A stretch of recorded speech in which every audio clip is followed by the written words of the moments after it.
Greetings, sentient beings. This broadcast is not intended for children. There may be strong language and adult themes. So today we are commemorating the Buffalo Soldiers. And with me here today, we have Jenny Morgan, of course. Good afternoon. And we have Jim from Atheist Edge. How you doing? And in the side chat, I see we've got Nerdy Rodent, Greg Hartwick, and Ox. Ox is here? Actually, Ox should be in here talking about this. No, Ox has all the Native American background, so. Oh, well, come on in, Ox. I don't know if Ox has ever actually gone on a mic or he's just in the side chat. I promise you know a whole lot more about it than I do. But anyway, today is to commemorate that in 1866, Congress created the first all-black peacetime regiments. And primarily they were charged with being the rangers for the national parks. Really? I didn't know that. Yeah, that was their primary duty during peacetime.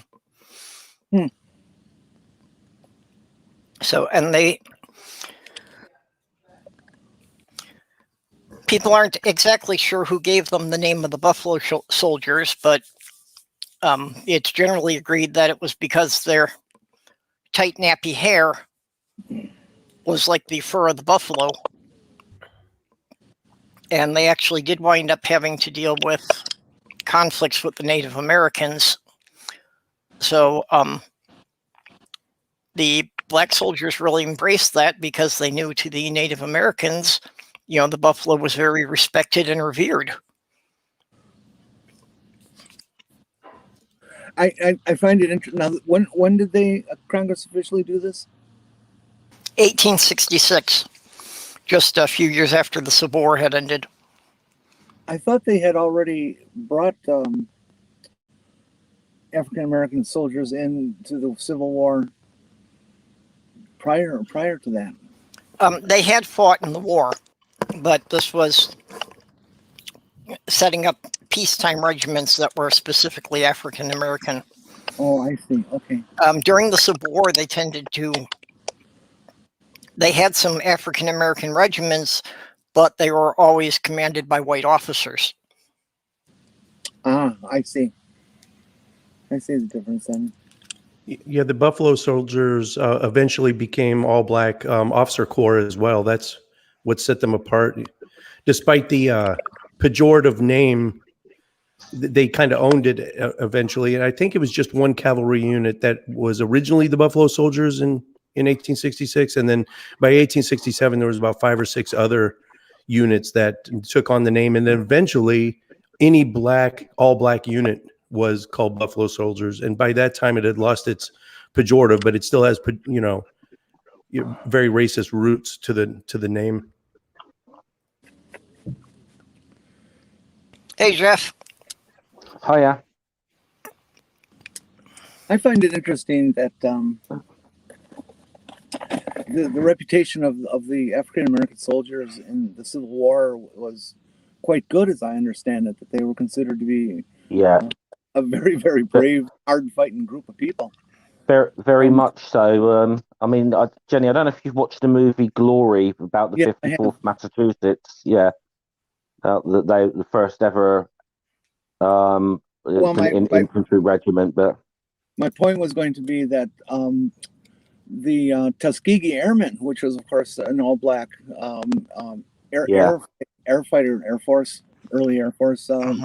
fighter wing, was also considered to be one of the best ever, and some of the best fighters and stuff like that. And I think it's just something I like to point out to. Oh gosh, I'm going to stereotype if I say it this way, but I'm going to do it anyways. Southern racists. That's just a nice thing I like to point out. That why don't you guys sit down and shut up? Okay, Ox is saying the 10th Cavalry was the first one to be called the Buffalo Soldiers.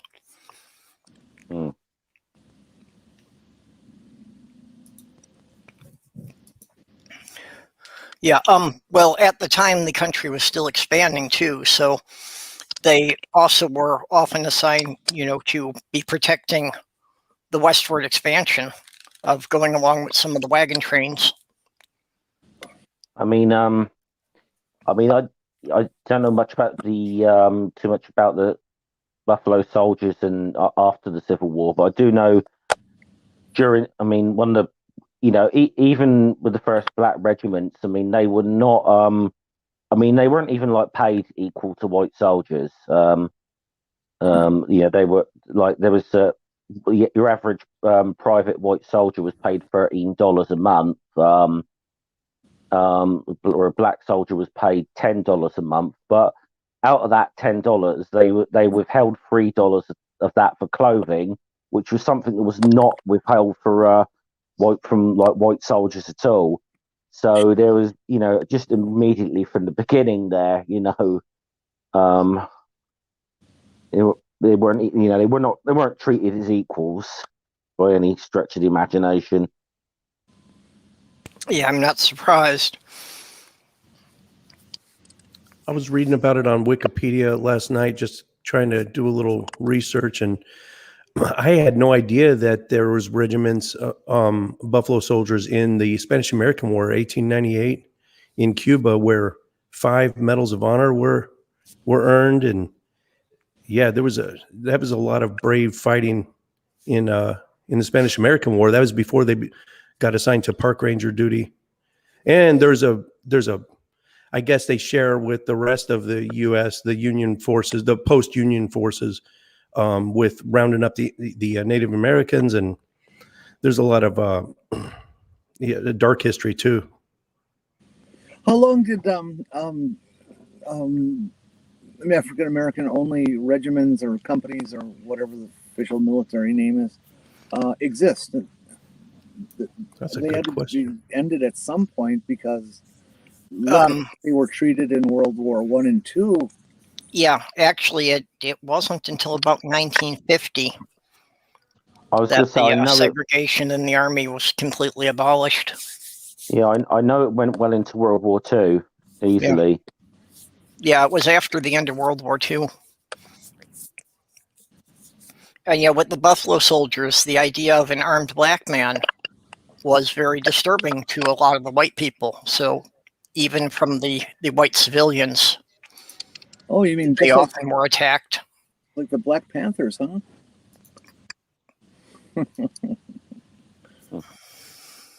Jeff knows that tale, of course.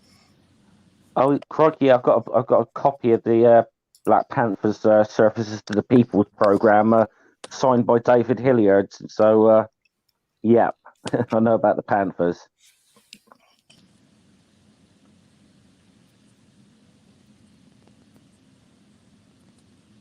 I wonder if America is ever going to get it right. Sorry, if who's going to get right? America. No.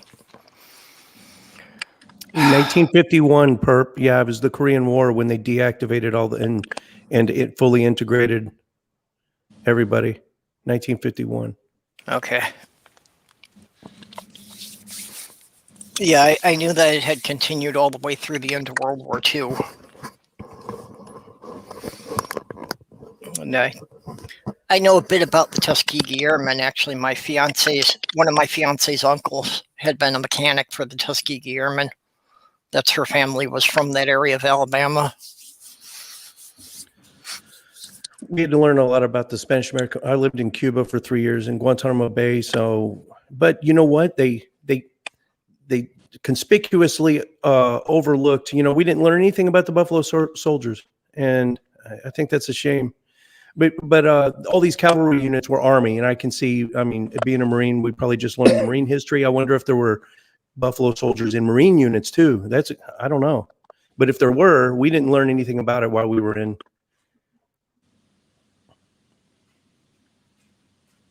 Yeah, none of the black units were mentioned at all in the history I learned in school. And I was going through elementary school in the 70s. But, even at the time, I knew things were warped. because I had a history teacher who was from Georgia and insisted that the Civil War was not fought about slavery. And if you ever put that down on the test, you got marked down a grade for it.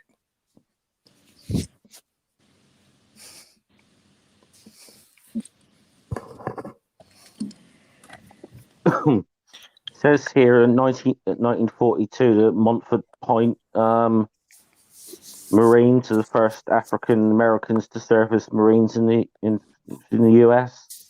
It says since the American Revolution, so you know, Oh, wow. so maybe do that. So that's quite surprising. I would have thought there would have been blacks in the Marine Corps before that, but That's interesting. quite Yeah, we late, didn't isn't learn. it? We get really we get taught a lot of our history, and a lot of it is left out. And what they do Yeah. teach, a lot of it's wrong. And when I retired, I went back and looked at some of the old ones. For instance, you know, like in our dress blues, we got the blue trousers, right, and that red stripe that goes down the side. Mhm. That Yeah. we were told when young Marines are always taught, you know, the history of that blood stripe, and it's to commemorate the bloodshed in the Battle of Chapultepec in Mexico, and how it was so honorable and how we fought bravely. They never once said we were down there for, you know, false pretenses and we were basically committing genocide. And the Trail of Tears, that was all our fault. And taking California back from Mexico, that was all our fault. No, they never said any of that. Yeah, very few people realize that a good section of Texas, pretty much all of Arizona, Nevada, and a third of California used to be part of Mexico. Well, that was the good joke going round a few years ago when Trump was on about building that border wall thing and getting Mexico to pay for it. And I think somebody from Mexico said, "Yeah, we'll pay for it, just providing we can have the pre-1848 borders." Yeah, So put the wall at the Red River and give them back to Texas. I was all in favor of building the border wall as long as they agreed to build it on the northern Texas state line. I'm wondering if all those states and portions of states were part of Mexico. Obviously, we took it away from them. What happened with the Gadsden Purchase? I mean, that was that little section down at the bottom of, what is it, Arizona, that they paid money for. Why did that get left out of the original? I'm taking this away from you. Yeah, I'm not familiar with that part. Jeff, research that. You're the historian. Oh, good Lord. I'm not a historian. Oh, boy. Well, Florida, too, was actually Spanish originally. Basically, with Florida, we just waited until the Spanish beat up all the natives, and then we went down and took it from the Spanish.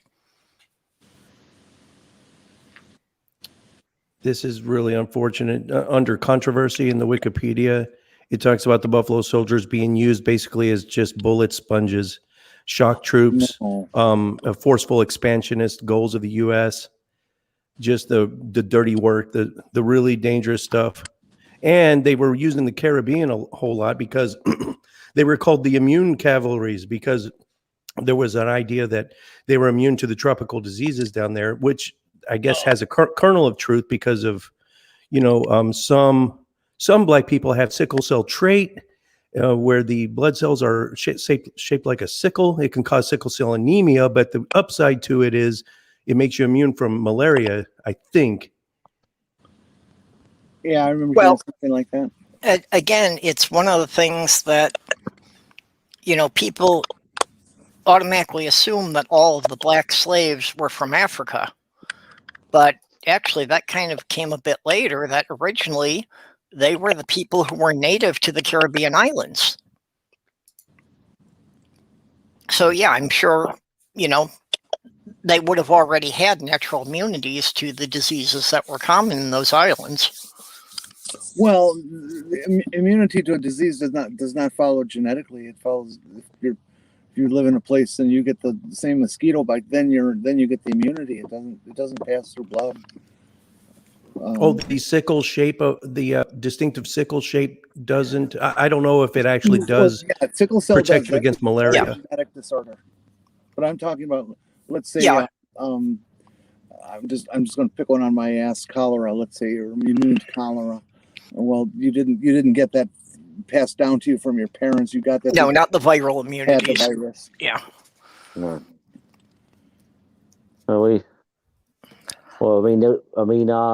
That's why in London for many years, it's really weird because people used to drink beer because the water was in London was so bad, and you would get cholera from it.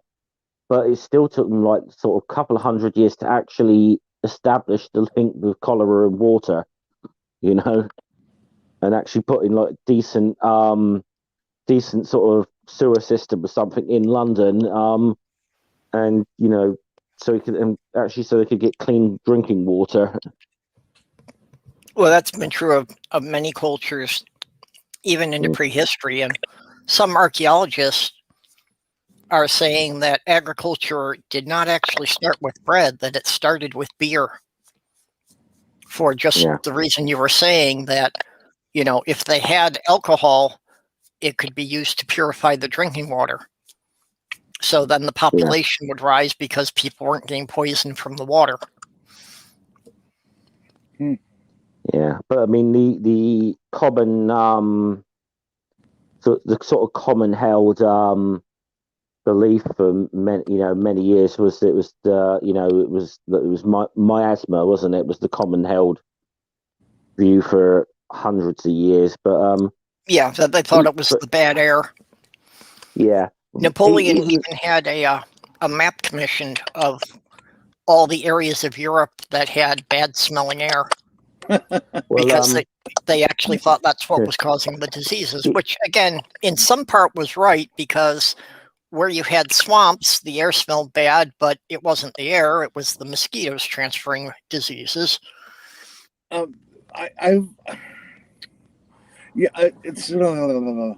know how to start this. It's kind of like a well-known tenet that you don't shit where you eat, and I've always kind of wondered, how is it that civilizing early Europe didn't seem to know that, and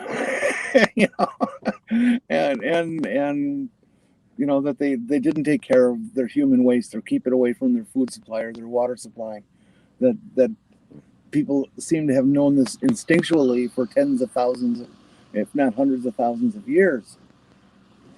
And the Europeans seem to have forgotten it. And when they get into a city situation, I don't know if that changed. Well, their rule book was the Bible, and deeply entrenched in Christian beliefs, and what little there is in the Bible regarding sanitation, it's usually counterproductive. Jesus even taught, don't even worry about washing your hands. It's what comes out of your mouth you should worry about. Well, I always understood that the concept of staying kosher was really nothing more than a method of sanitation and avoiding disease. Yeah, the kosher laws were really just the first restaurant health codes. It was how you handled your food to prevent it from getting contaminated.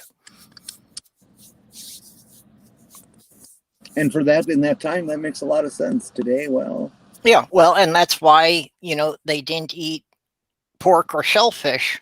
The pork was more likely to carry pathogens that could infect humans.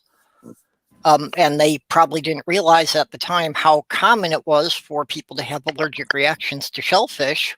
Some people going into anaphylactic shock, which can kill them. Just somebody realized that, hey, we had shellfish and somebody died. Let's not do that anymore. And they built a whole ideology around it. That's another thing I've always wondered, is all these foods that we eat that we're good with, and then all these foods that we know about that, well, they're not foods, that you don't eat those because they'll kill you, like certain mushrooms, of course. Who figured that out? You know,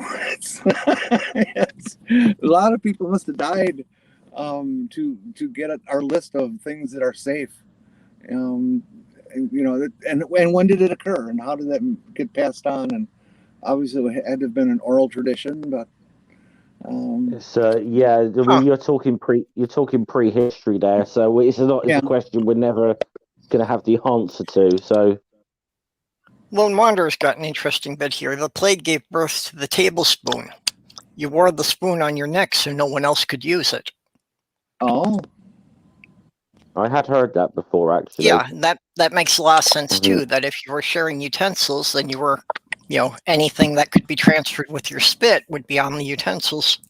I wonder if that connects to the saying "born with a silver spoon around your neck." Oh, It probably does. yeah. I never thought Possibly. of that. Yeah. But, Boy, we're just learning all kinds of crap today, hey?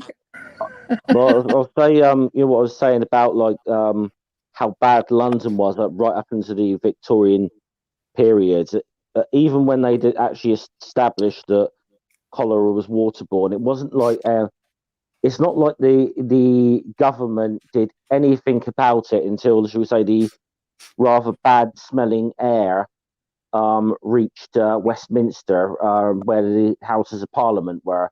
So it wasn't until it infected the MPs directly that they decided to do anything about it. Well, and historically, that's always pretty much been the case that, oh, the peasants are dying, no big deal. Oh, a noble died, now we've got to do something. Well, the situation was the same in like New York City, and this was as far along as the late 1800s, early 1900s, before the automobile was invented, that the horse mess made cities just absolutely reek from horse shit and horse piss, and I'm sure with human shit, because they didn't necessarily have a sewer system. Well, no, the street was the sewer system. That's actually why we have streets with raised curbs. Because the idea was that you kept all the shit, you know, in basically a trough going down the center of town.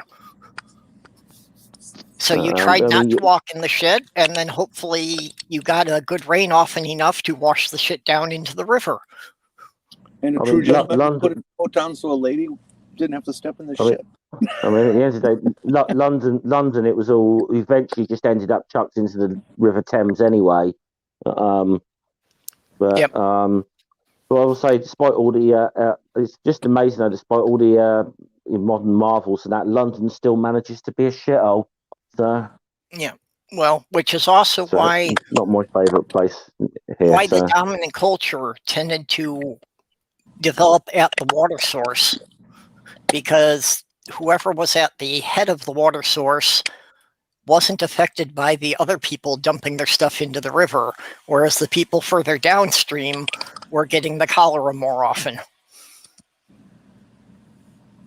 Well, I thought, wasn't it the plague that spread so badly in London because of the contamination of wells, not just supposedly? Cholera?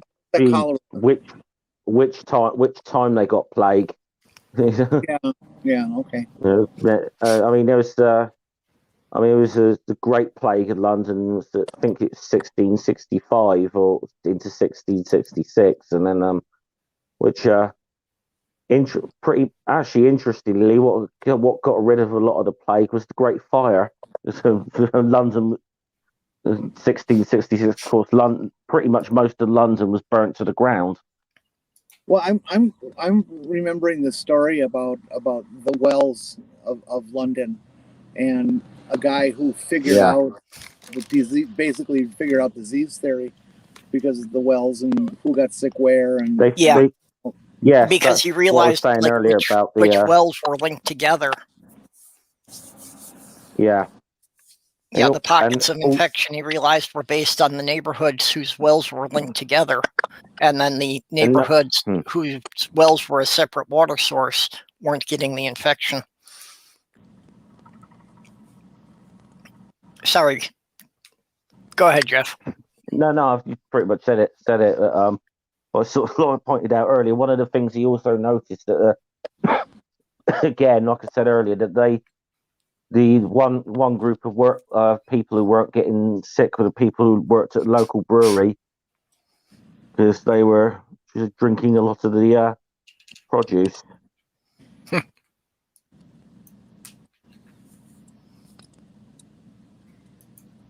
Before we move off Buffalo Soldiers completely, the last Buffalo Soldier died at the age of 111 in 2005 and was buried at Wow. Arlington National Oh. Cemetery. 2005. Wow.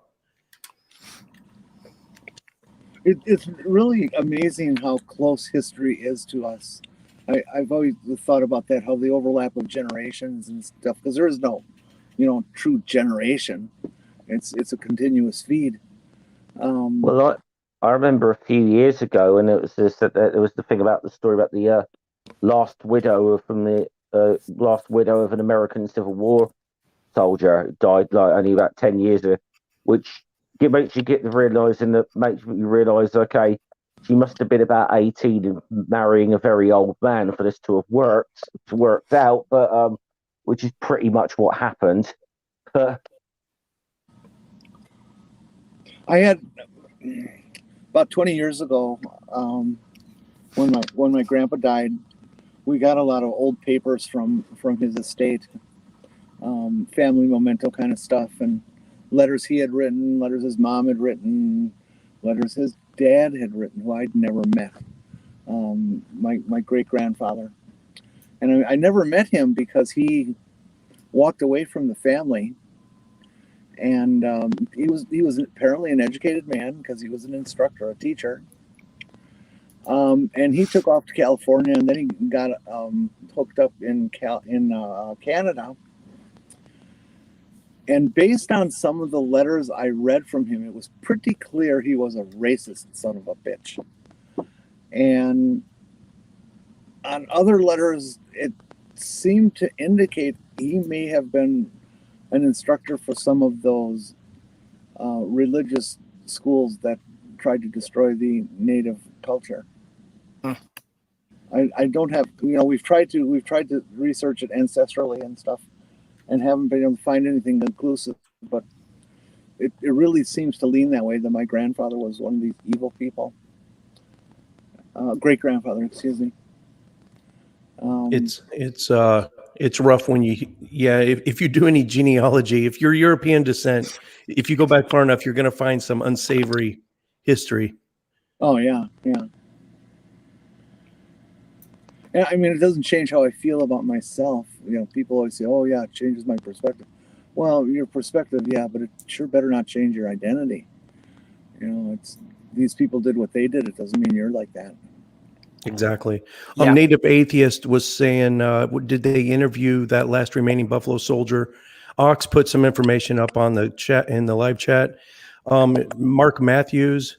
So if you go directly to him on Wikipedia, there's a whole bunch about.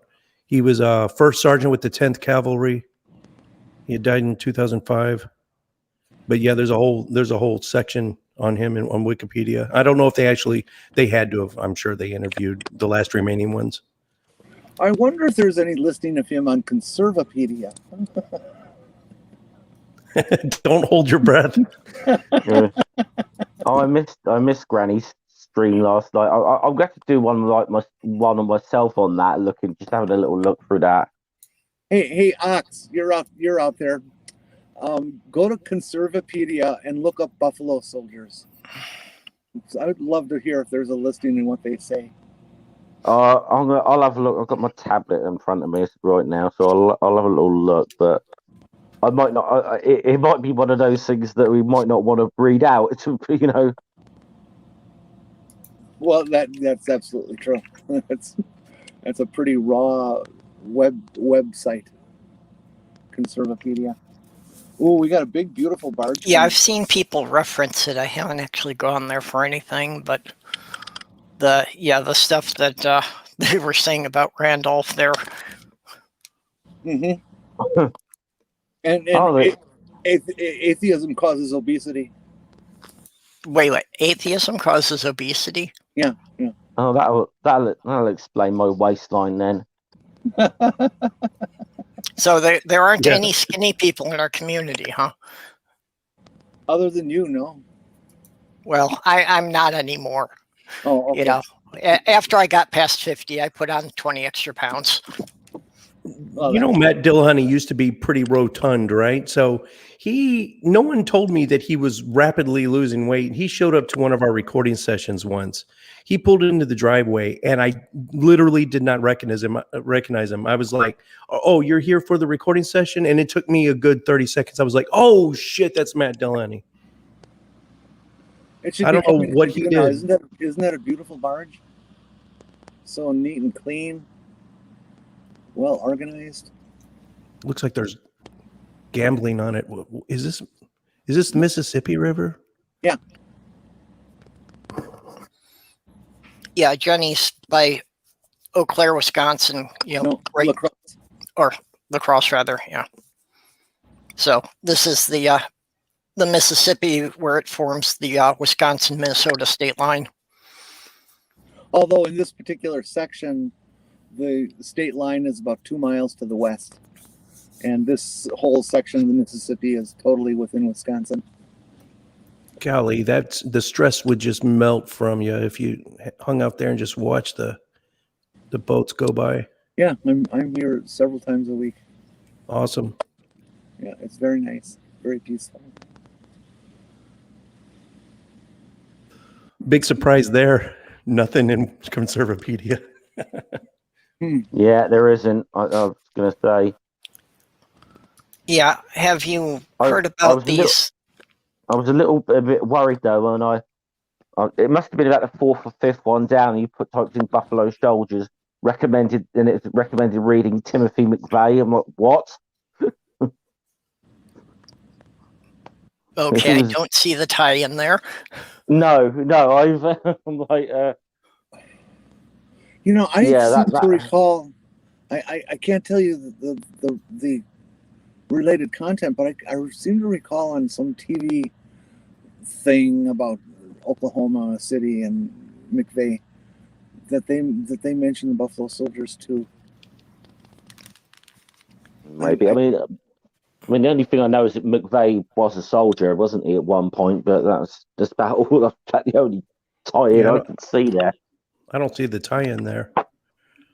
Well, maybe McVeigh was kind of interesting. He wasn't just a hate government guy, although that certainly was a prominent feature of him.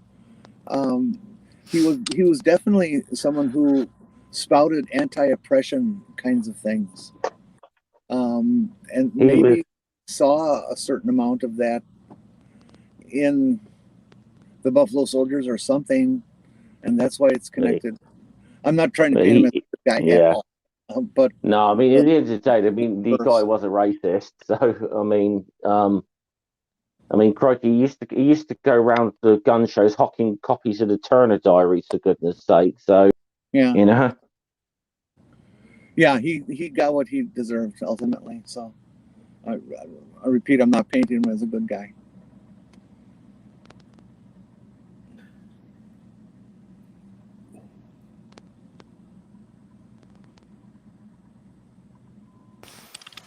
Yeah, have people been aware of what the Republicans are pushing in a couple of states now? Oh, no. Well, basically for the schools, they're trying to make it illegal for the schools to teach our history, really. But, that they don't want the schools teaching anything that says anything about America being racist. Or anything that would indicate that our founding fathers could have been racist. Oh, come on! America's only just started doing this. We've been doing that in Britain for years, saying how wonderful the British Empire was and stuff like that. So we've been teaching kids for years. In their discussion of critical race theory, right? Yeah, they're conflating critical race theory with just the broad generalized teaching of any history that might be, make white people look bad in public schools. Mm-hmm. It's a big difference between the two, and there's I think it occurs on both sides of the argument. I don't think enough is known about CRT to actually have I have yet to find a pundit that knows enough about it to even speak on it. Well, it's been developing theory, or the first theory was first stated back in the 60s or 70s, wasn't it? Yeah, but extremists on both sides of the socio-political spectrum are using that as their battle standard and conflating it with things that aren't even part of CRT. Yeah. I don't know enough about it to really say much either. I'm just only aware of things that have come up in the recent news articles, which, surprise, surprise, Texas and Florida are leading the charge. God, how can... It's just stupefying how those two states can exist the way they do. Well, I mean, you can correct me on this if you want, guys, but isn't from what I've heard of Texas, doesn't that sort of tend to, what happens there tends to have a bit of a knock-on effect to the rest of the United States in education? Yeah, definitely in education. Well, mostly because Texas is such a huge market for the textbooks that for somebody to print a textbook and expect to make good money off of it, they have to be able to sell it in Texas. If they can't sell it in Texas, their profits probably cut by half. Yeah, but Texas's population is far less than California. Yeah, but for some reason, Texas, I think Ohio, maybe Michigan, there's 3 states that produce just a disproportionate number of textbooks, and the rest of the country just basically follows, which is sad because, the revisionist here, the last decade, I think it was about 10 years ago when there was a huge revisionist movement to remove, the big example was they removed Thomas Jefferson completely from Texas history books, and they added Moses. So yes. Moses, who probably didn't even exist. I have to move. The sun is going to overheat the phone. Yeah. Here we go. Although, as I understand it, I guess mostly because how the cities are developing in Texas, the vote is getting a lot closer to the point that, Texas conceivably could flip to being Democratic fairly soon. Oh, that last election, it stayed blue for like the first 4 hours, and I was just like, no way. And they call Austin the blueberry in the tomato soup. It's crazy blue, and Dallas is blue. Fort Worth is pretty much purple at this point. Oh, the big cities, even Houston. So yeah, it's gonna happen in our lifetime. It'll flip, but not. Well, Texas was not anytime blue. soon. Was blue back. Lyndon Johnson, he came from Texas. Well, back before the evangelicals just took their toys and went home, and God is represented only in one party now, and they don't realize the old Dixiecrats, the old Southern Democrats, that were just as conservative, just as racist, but the evangelicals were kind of split between both parties back then. Mm-hmm. I believe that Carter was the last Democratic candidate to take Texas. The most religious president we've ever had, probably. Yeah. But at the same time, not. I never found that. Well, I don't feel that he really foisted his religion upon his. Well, no, he really didn't use his religion to make policies, and he really, in practical terms, was much more of a humanitarian. That he really was interested in, what is going to do the greatest good for the greatest number. And I actually thought he was really ineffective as a president. I've actually gotten a lot more respect for him for what he's done since he's been out of office. We lose sight of like when someone say they follow traditional Christian values, we think now, persecution against LGBT or this and abortion, and those weren't the pet issues back when Carter was president. When he was demonstrating his Christianity, he was talking Sermon on the Mount, the Golden Rule, do unto others, and all the cherry picked good parts of the Bible. And he still continues to. He doesn't make a big deal out of it. He had a bad fall and he lost vision in one eye, and he's still out there building shelters for the homeless. And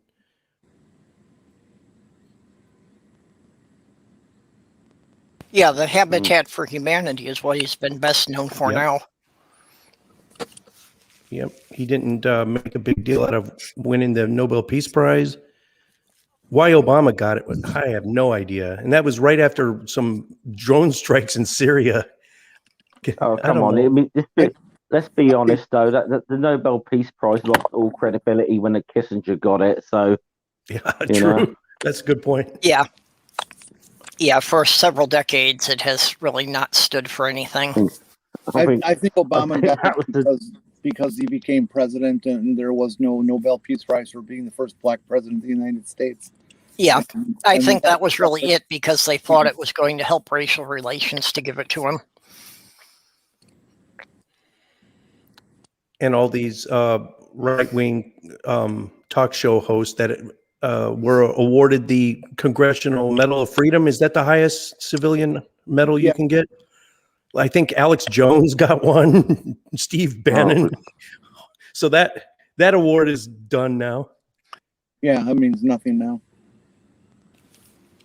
Now, see, that's an award that really the president shouldn't even be the one to decide on that.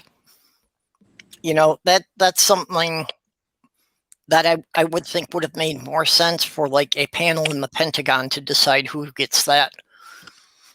Or a citizens panel. The best run militaries throughout history have been led by civilians. It's true. And that's coming from a career Marine. I mean, our boss is not just the commander in chief, but also, like in my case, the Secretary of the Navy and the first military member is down the chain a bit, the Commandant of the Marine Corps. But above them, you've got Secretary of Defense, Secretary of the Navy, the Vice President, the Commander in Chief, and they're all civilians. I think that keeps good checks and balances on the whole situation. Because obviously ours is a little different, because it would be the monarch who's be the commander in chief here, and technically quite a few members of it's true, quite a few members of the royal family have served in the armed forces at some point or another. I mean, there was a big story when Prince Harry, they found out, because it only kind of came out after he went, but he actually did serve in Afghanistan. Yeah, in the British Army. Although it seems like they've gone more towards the army again. For a while, it did seem that the thing for the Royals was to join the Royal Navy. I think even Prince Andrew flew helicopters in the Falklands, I think. I believe that's true. And that says a lot about them. I'm not, you say what you will about the monarchy, but if that's not obligatory and they're volunteering for that, that's, how much more credibility would it give a politician to do just a quick 2 or 4 year stint in the military to get that side of the aspect of it? Because if you do run for president, you're going to be in control of that. You should probably have a basic knowledge. Yeah, well, and again, for the monarchy, they've tended to put them to more shielded positions, more backup support roles. But, there have been some that actually did, were on active duty ships during the war. Yeah. Hey, Randy.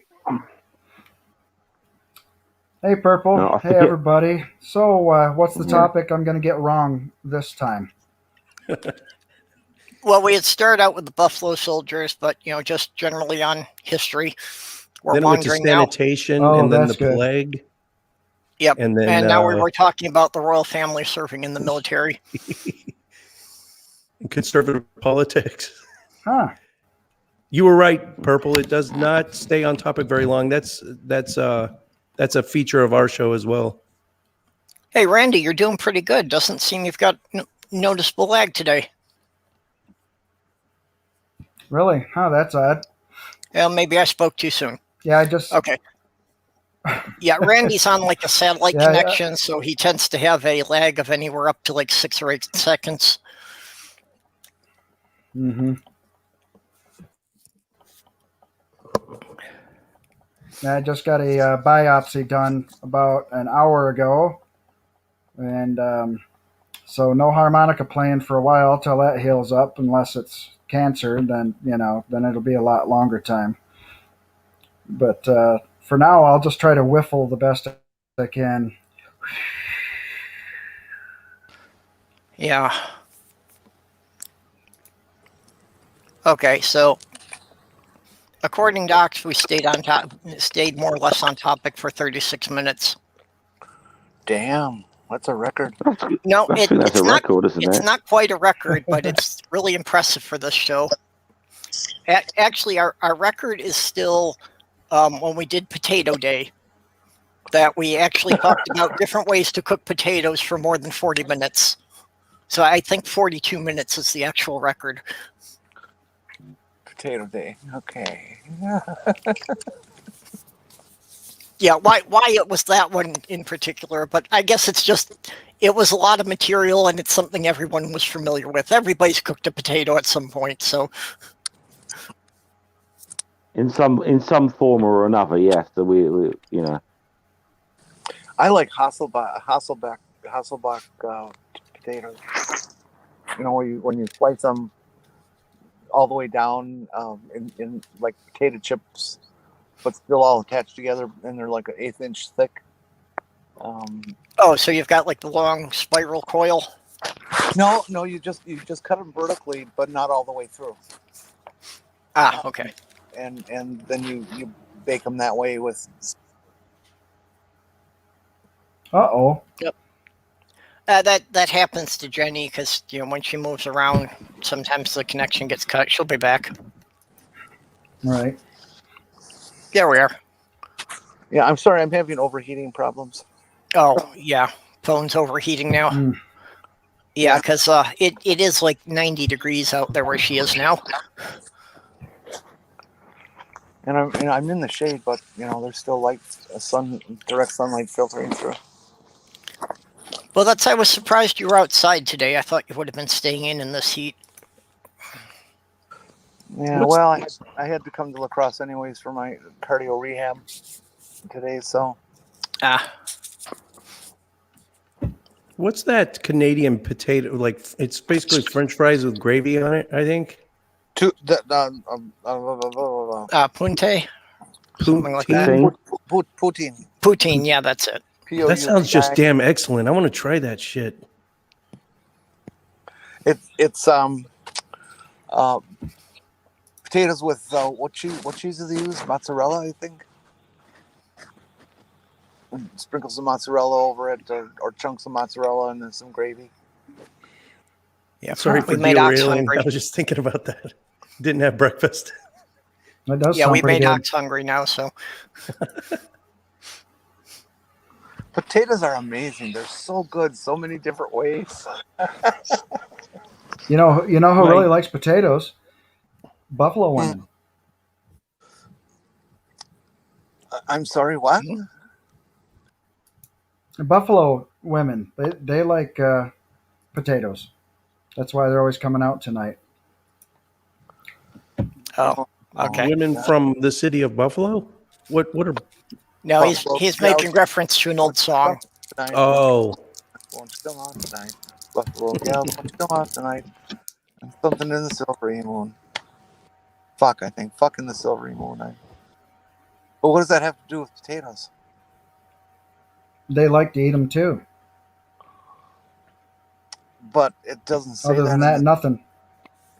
I'm just looking for the connection here. I'm a little stupid. Oh, let me explain a little bit deeper. I've screwed a lot of women across the country. All right. Everybody likes taters. Okay. I'm going to assume that's not in a nefarious way. No. That was Harmonica Man thing. Oh, No, that damn, was that getting sounds off good. stage and doing a lot of fries, cheese, curds, and gravy. Oh yeah. Oh, cheese Oh, curds. Yeah. That's it. That's Go it. into a carb coma, but it would be damn good. Yeah. Mm-mm. I'm on this intermittent diet. I can technically have poutine in the diet. Oh, Jenny, you're doing the OMAD, 1 meal a day also? Yeah. Or yeah, that's what I'm doing. But the trick is not to, because I throw down on that 1 meal a day. I just go nuts, and I just need to keep it portion size, because I'll probably eat this equal to 3 meals in one sitting, and that defeats the purpose. Yeah, it does.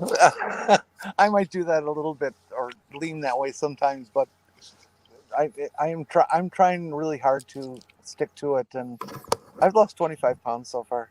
Yeah, see, for me, it was awesome. never anything conscious. That's just the way I've always eaten.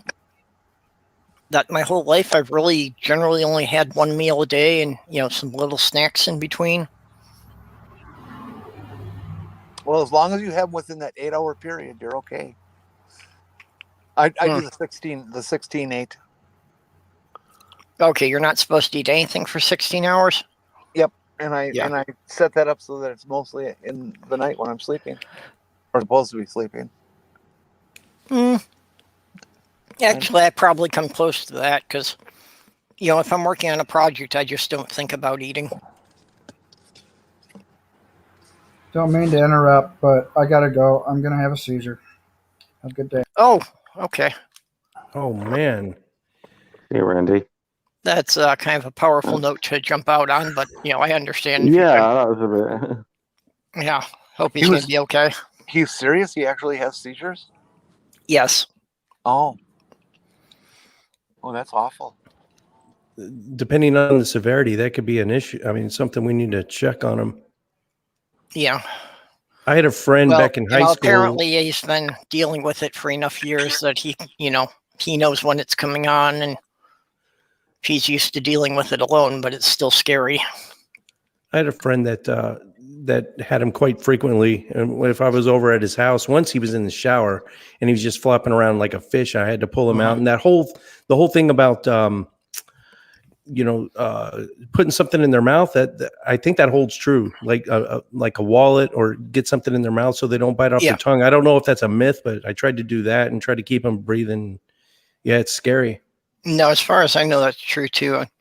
When I was growing up, the boy that lived across the street would always come and stay at our house until his mother got home from work, because he was epileptic. And yeah, I saw a couple of occasions when he had the full-blown seizures of flopping around on the floor. The stick in the mouth is not a fable. That's absolutely true.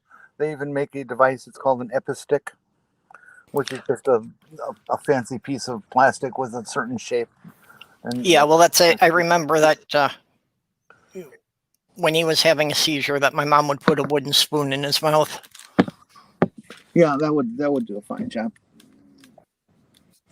Did any of you, when you were, your parents tell you that it was an old trick, and no one ever does it anymore for obvious reasons, but when you're a baby and you're teething, did your parents ever rub like whiskey or bourbon on your gums to kind of numb it? I guess it was pre-Anbesol or an actual topical anesthetic. I remember they may have. Yeah. Oh yeah, I remember my dad doing that, of rubbing whiskey on my gums when I had toothache. Jesus, man, the stuff our parents did. Well, actually, that was Pioneer cough syrup. Was a shot of lemon juice, a shot of honey, and a shot of whiskey. Well, you won't care about coughing anymore, that's for sure.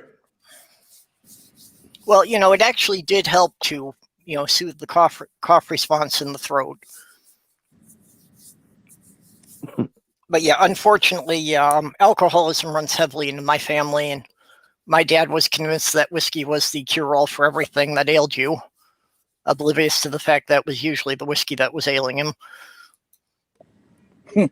There is an alcoholism gene that can actually be passed down, or is that just a one-off? You develop it as once you're born. Okay, Lone Wanderer says that he's got a phone number for Randy, so Oh, great. at least we got somebody who can check on him. So yeah, I appreciate if you give us an update later on. Yeah, there is a genetic component to alcoholism. It's one of those things that it's not a real strong determining, but it can give you a predisposition to it. Well, again, is it more proper to say that there's a hereditary component versus a genetic? How is that different? Yeah, I'm not sure the distinction you're making there. It sounds like the same thing. I think that heredity tends to indicate things other than just genetics, but familial behavior and these something passed down to an offspring that's not included in the DNA? Correct. Oh, I don't even something mitochondrial or no, just behavioral, cellular. I learned to be an alcoholic because my father was an alcoholic. Yeah, so you're saying something that's more an environmental factor than genetic. Yeah, I know if heredity has been used to mean genetic, but I don't know. We kind of need a word to use that indicates not. Yeah, I'm just guessing. Oh, you caught. There you go. Sorry, just my kitty was snagged on the blanket. Is that a euphemism? No. Okay. Sammy-san has a... He actually has a genetic defect that, well, you've heard about polydactyl cats that have an extra toe. Yeah. Uh-huh. His is like it didn't fully form. It didn't fully split into two toes.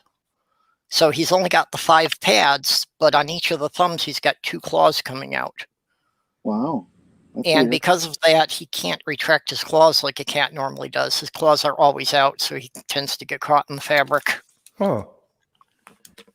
I've got 2 Great Pyrenees, and if you know those breeds, their back legs, they're all polydactyl. They all have 6 claws on their back legs. I guess it was fully functional before they were vestigial. They were used, and that's why Great Pyrenees is like Aaron Ra's got one too, and it's always getting over that 8-foot fence, and they're climbers, boy. I'm not familiar with that breed. I'm not even quite sure what they look like. They're those Big, huge white, usually bugs. around 100 pounds, white, fluffy. I've got 2 of them. Aaron's Okay, got so one. similar I to don't a know. Samoyed? They were a herding dog. Their head is more like a Labrador shape, except Yes. longer fur. But they're massive dogs, and I understand can be quite scary if they're not trained properly. Oh, mine are teddy bears.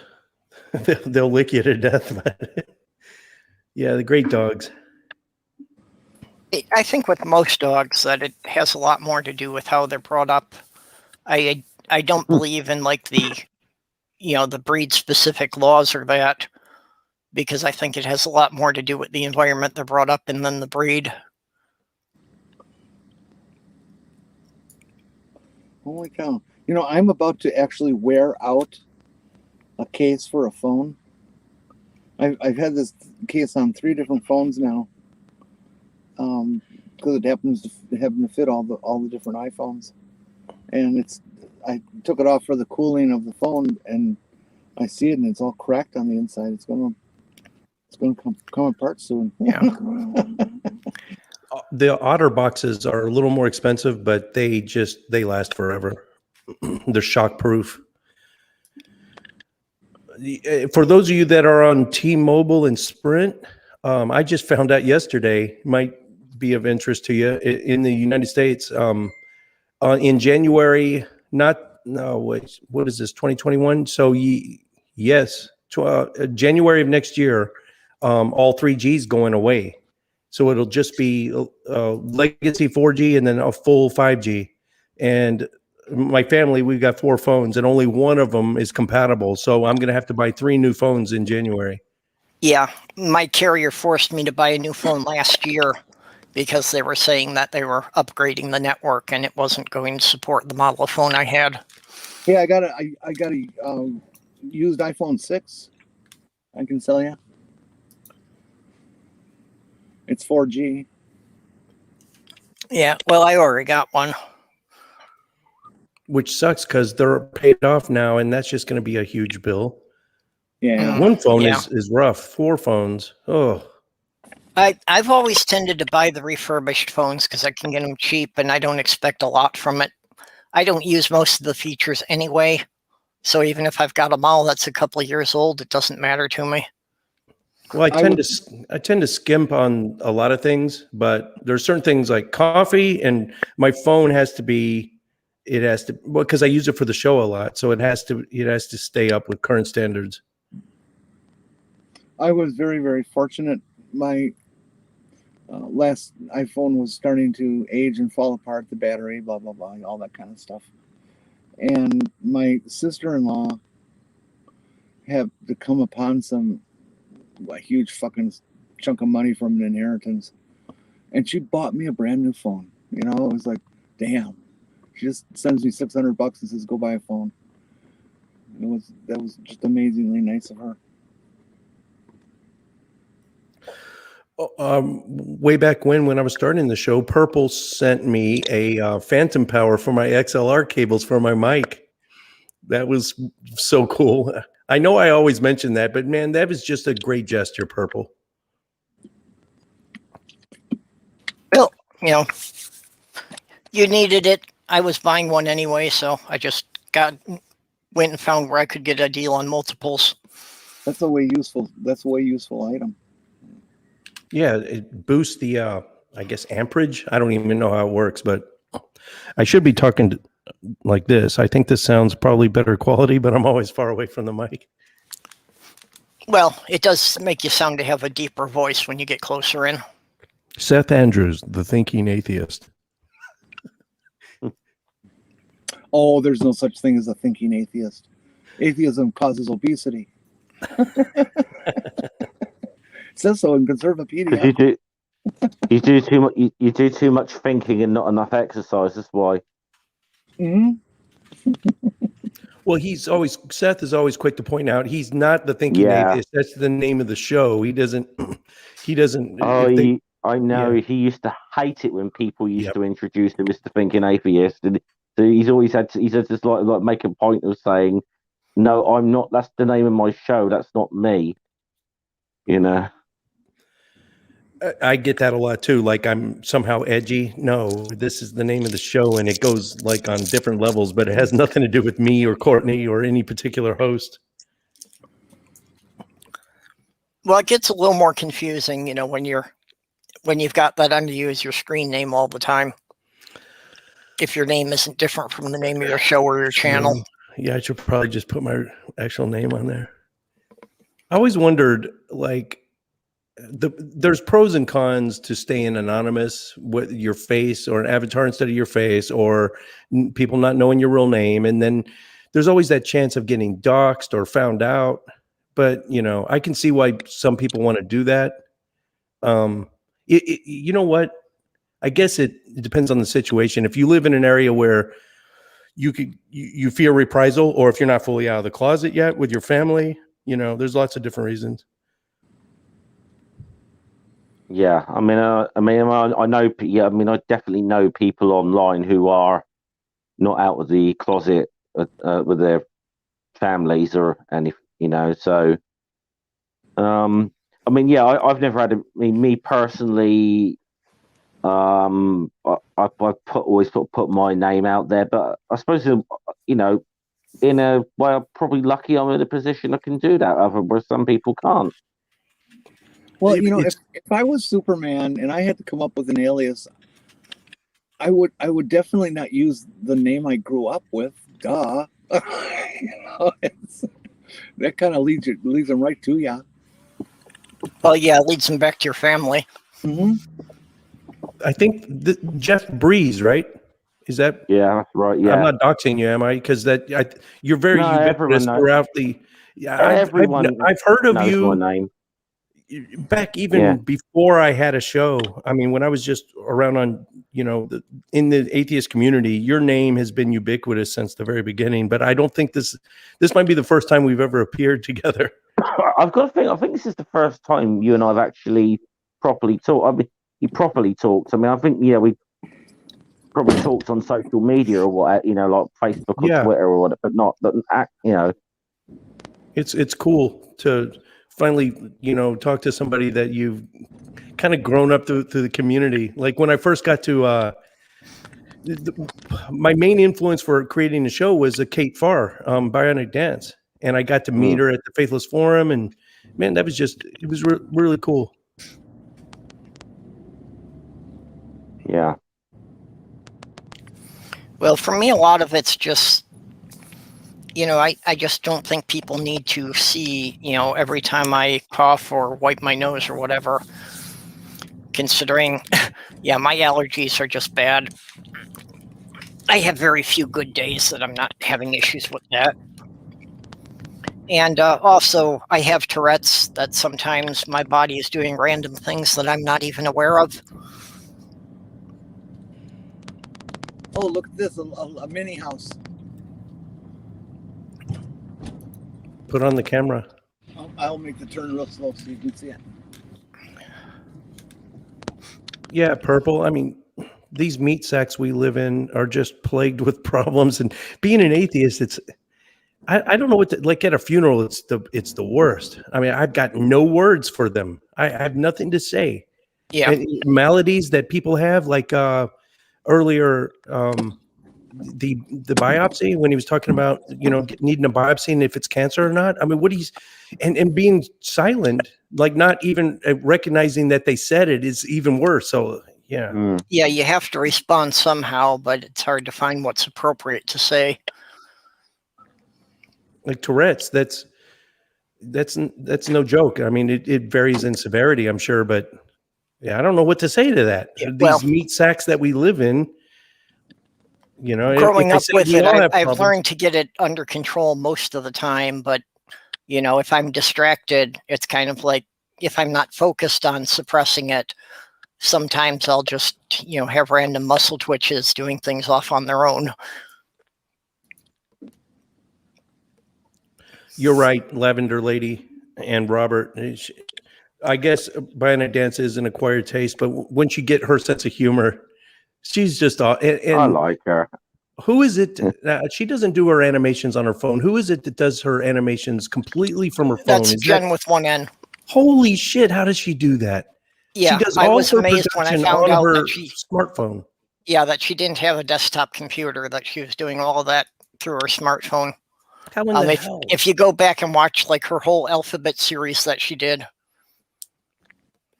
Oh, did she ever finish that? I think I got to G and she fell off the radar. I think she did, but now I don't quite remember if she got she's all doing the way through the end. She's doing every patron saint now, which is really interesting. If you guys want to go and is it Jen with one N? Yeah, she just picks at random a patron saint and finds just really, even from an atheist point of view, just really fascinating things about them and crazy shit, of course. Yeah. Well, and of course, I wouldn't be here if it wasn't for Bionic Dance, because it never would have occurred to me to search for atheist or atheism. I just wound up here because after my surgery, I was looking through YouTube for 80s animation, and that brought up Bionic Dance. And since I was watching her videos, then the way the YouTube decides what you would like next, so it was suggesting Vice Rhino and Professor Stick and Paulogia, and it all snowballs from there.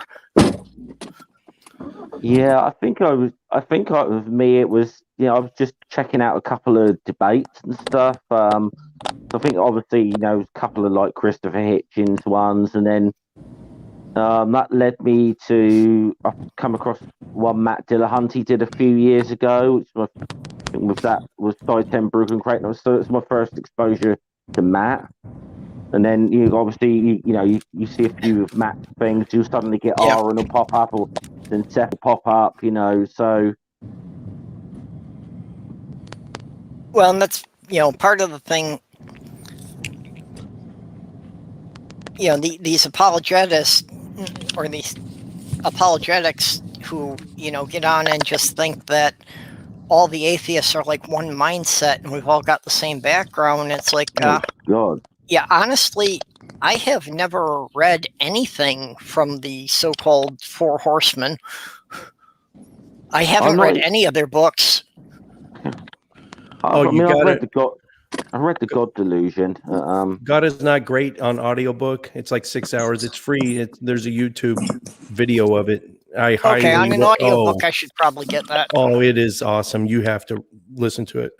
But yeah, I'm not necessarily a massive fan of the bit. Of some of the bit. Christopher Hitchens, I had a bit of a love-hate relationship with him. But probably the best debate I ever saw actually was with him and Stephen Fry versus it was some Catholic Archbishop and Anne Widdecombe, and it was it was just like the most one-sided debate you've ever seen And the cool part about that debate is they conducted a poll before and after the debate to show how people's minds had changed, and it was just a bitch slap. It was not even close. I don't know. I expect most people watching have probably seen this, but the topic was, is the Catholic Church a force for good in the world? And the poll was something like 65% saying no and 35% saying yes going into it. But by the end of it, I think it had swung almost 20% further towards no. Such was the job that Stephen Fry and Christopher Hitchens did. Although actually putting someone as dislikable as Anne Widdecombe up on a thing to defend you if you're a Catholic was probably bad. Is that available on YouTube somewhere? Oh yeah, yes.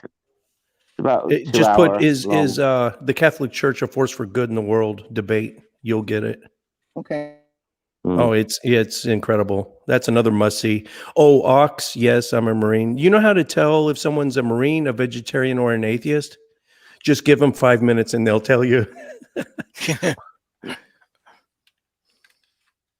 Unfortunately, I'm all three, but back in the mid or late 90s when I was stationed in San Antonio at Lackland Air Force Base, I found out about the Atheist experience. And back then there was no internet per se. And it was all being done on local cable access shows, right? And so the thing about cable access, it has to be a locally produced show. And since it was out of Austin and I lived in San Antonio, they needed somebody they were just basically Texas and the surrounding states at that point. Whoever they couldn't pipe the show to other cities unless there was a representative there living in that city. So I was the representative for San Antonio. So they would send me in the mail VHS tape of the old Atheist experience, the one from the week prior. They would FedEx it to me, and I would actually have to go into the public access TV station and give it to them in person. That's the only way they would play it. So that's how I got my start. But as far as YouTube, yeah, Kate Farr, a Bionic Dance, she is a gateway drug. I know a lot of people that first saw her on Tosh.0 on Comedy Central. If you remember, she had a web redemption. They had a whole feature with her on that show, and that's how a lot of people found her. Yeah, I've seen that since then. I never liked Tosh, though. I never watched that show. It's kind of cringy. It's hard to watch. Yeah. And also The Amazing Atheist, TJ Kirk, who is not the best example for our community, but he was on CNN once. It's a really popular. He actually did pretty well, despite who he is. But if I could pick a representative for our community, he would not even be on the list. I think that was what he was talking with William Lane Craig. Yeah, and he did surprisingly well. He did well, but apparently the pretty much, from what I understand of how that came about, was basically the CNN people were just looking for an atheist, and it's like he just happened to be the first name to come up. Which I think, obviously, really, if we really want to get someone to debate William Lane Craig, it's Matt Dillahunty probably, but William Lane Craig refused for years to debate Matt Dillahunty, I think. So I guess if you're CNN, you're going to go to YouTube and you're just going to find the atheist with the most subscribers. And since he's got, what, 1 million plus, he's probably gone down since then. But I wonder who right now, if you did a search, who's got the most subs? Atheist Experience? Is it still TJ Kirk? I don't know. Yeah. Yeah, but a lot of them now. But well, I think, anyone who's going to wind up getting on the mainstream media, they're always going to wind up taking somebody who's a bit cringe because, they like shock value. So somebody who's, calm and explains themselves rationally, that's not so good for ratings as somebody who's going to outrage people. And then some spokesmen for the community turn out to just do a crash and burn nosedive, i.e. the former president of American Atheists. What happened to that guy? Holy shit, there's a picture of him at this gun club, at this rifle range, standing with AR-15s, talking about Second Amendment rights. Where did he, oh my gosh. Whatever side of the gun debate you're on, how far right did he shift in a drastic just fashion? He's got I've done a few streams about just picking somebody kind of crazy on Twitter, to sort of go through like someone like Kevin Sorbo or Greg Locke or whatever.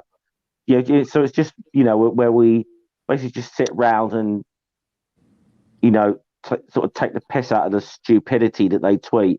I never thought there would come the day I was doing that to Silverman, but we actually did. It was because he just tweets some cringy shit. It's sad to see the fall of someone that was so revered in the community. How easy that could happen. I suppose I was just probably best we don't get into the allegations or anything surrounding him, but I suppose in a certain way I could probably maybe understand his shift being as something of a result of that, but I never thought he'd go as blimmin' crazy right wing as he's gone. Is that the guy who had trouble with a certain group of people and his mouth and yes, but probably that could apply to any number of prominent atheists. Michael Shermer, Lawrence Krauss. But I think you know what I'm saying. It's okay to use the name. I'm not a drama show, and I refuse. So many atheist channels out there are just. Now, I don't say this pejoratively. They're drama merchants, and I know that sounds pejorative, but that's what their show, and it gets the views, boy. I just refuse to do the drama thing. Who is Shani for Christ? Because there's four channels. I don't have no idea who she is, but why there's 4 channels that are sucking the oxygen out of the room right now, just talking about her. Oh, good Lord. I won't name any of the channels or the YouTubers, but I don't read. Let's put it this way: I'm not gonna watch anything if it's about blimmin' Shani or G-Man or Brett Keane or anything like that. I'm just not blimmin' interested. I'm with you. Or the whole. I know I was embroiled in it at one time, but I've fully transcended that. But the whole Kyle Curtis and Non Sequitur and Steve McRae thing, that's another one. If you want to mold your channel around drama, that's fine, but you're sucking all the oxygen away from people who's getting some good content out there. I followed it very closely for quite a while, and commented on it quite a bit. But I think it's kind of got to a point now. If you hear anything now, it's just stuff you've heard 100 times already, and I don't need to hear it anymore. Oh, well, Indeed. actually, there's been an interesting twist. Oh no, here we go. Okay, we'll do Well, drama for 5 minutes and let's get out of it. Has he finally been arrested or something? Or Well, as we know, he was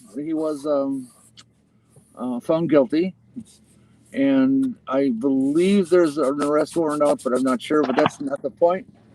The point is that he is now involved in a GoFundMe so that he can sue Steve McRae. This is so beyond ridiculous now. For the whole whatever is going on. This is beyond ridiculous now. The lot of it. I've been.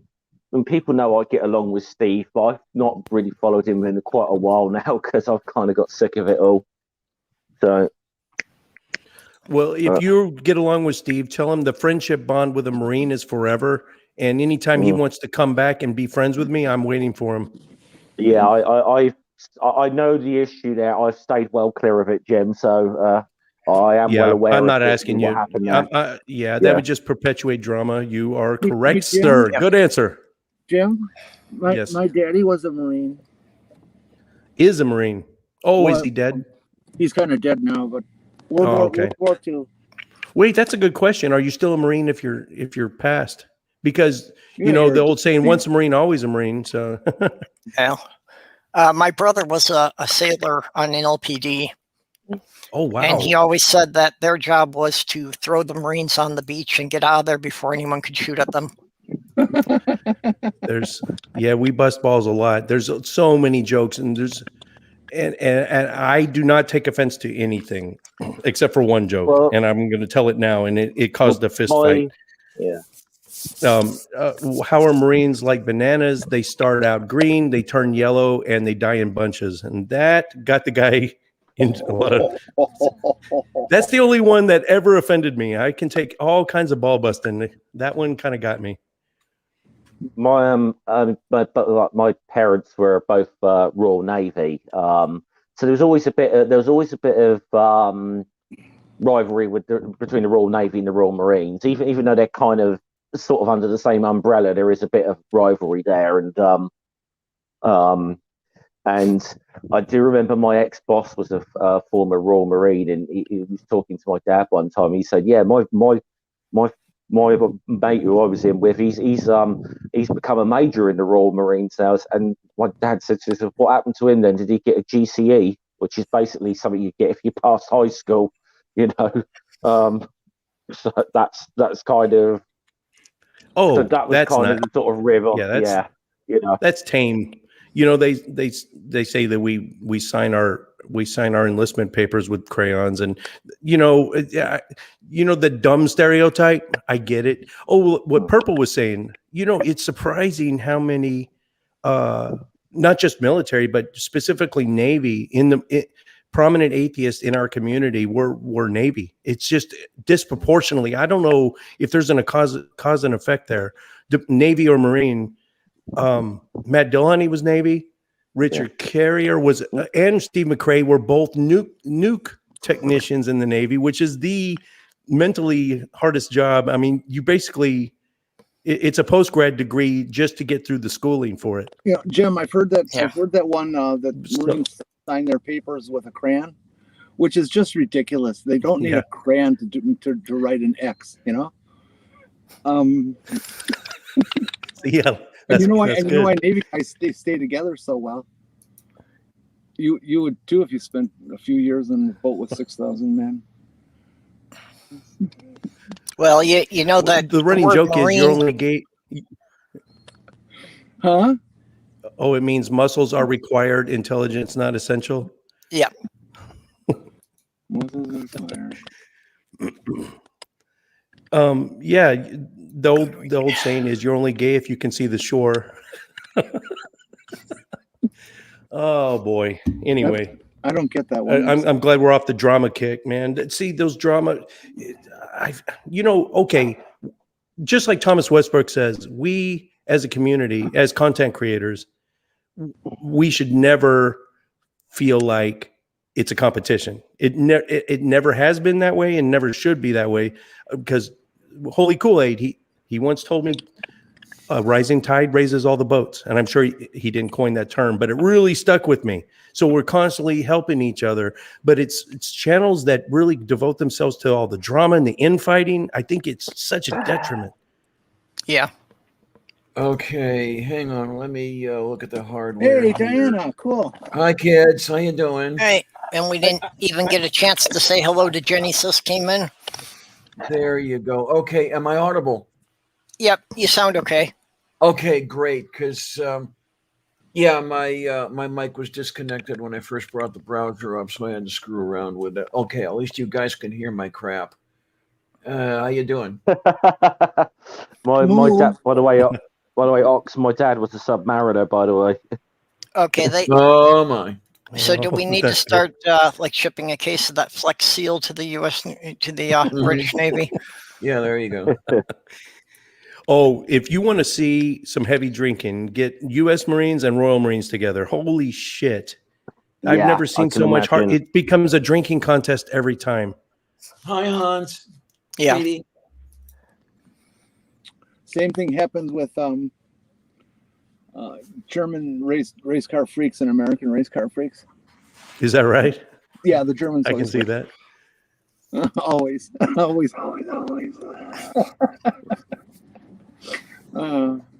I had a German friend who recently passed on. I tell you, there was a great nobody I know could outdrink her. Just nobody. There was a great brotherhood between Luftwaffe flyers and Army Air Corps flyers from World War II. One wouldn't know it necessarily, but each held the other in great regard. I would think all flyers hold each other in high regard. That is such a dangerous, technical, and difficult job. Well, there was, I mean, obviously it was quite famously, wasn't it, when Goering surrendered? He surrendered to a U.S. Army Air Force, an airman, didn't he, from the U.S. Of course, there was a little bit of a controversy around it, because they sort of kind of almost threw Goering a bit of a party in a way when he surrendered, but it was just a sort of lot of general sort of code among Air Force officers on both sides, sort of thing.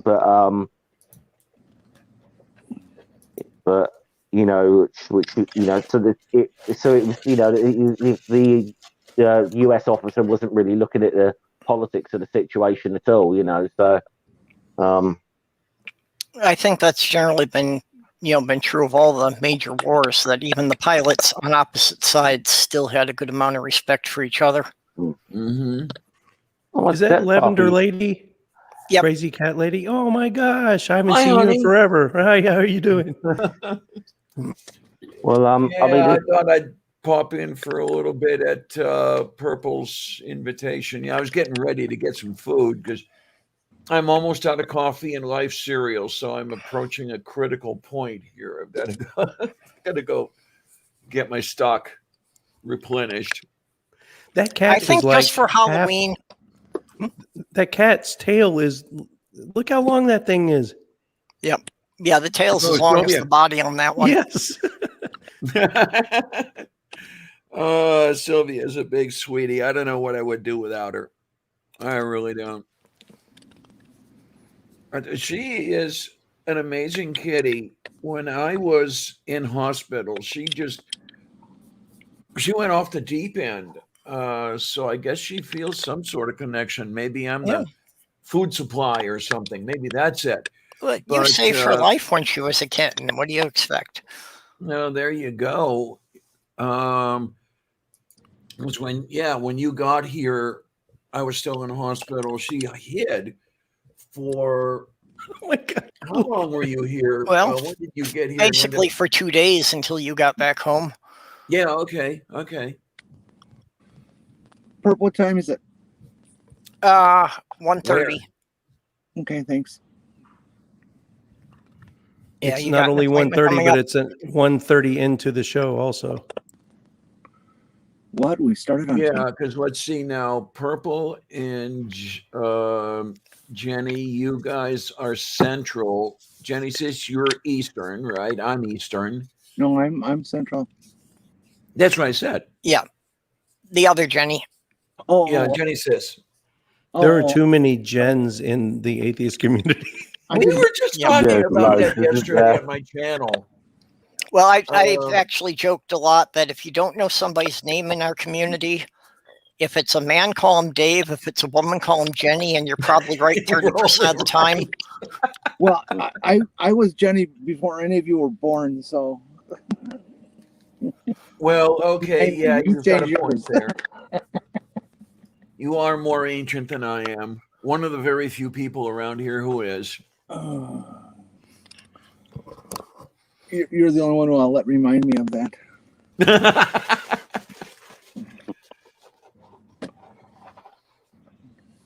Oh my. But yeah, it's all kinds of fun.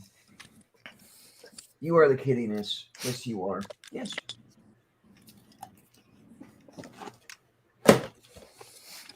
My dietitian would hate me if she knew what I ate for meals. Yeah, but as you say, it's an impossible diet to stay on. So, Yeah, yes, so they tell me it's an exercise in creative cheating. well, honestly, is it even possible to follow that diet and still get the nutrition that your body's going to need? If you've got the money for red meat, it's a little easier to do that. But who can afford beef anymore? Yeah, no fuck. Even ground beef is out of budget. Oh hell yeah! Oh, yeah. Tell me, You need like 2 pounds to make a proper meatloaf. Well, I Mhm. can't afford to spend goddamn $7 on a lump of meat. I paid close to $20 for a dozen ground chuck patties.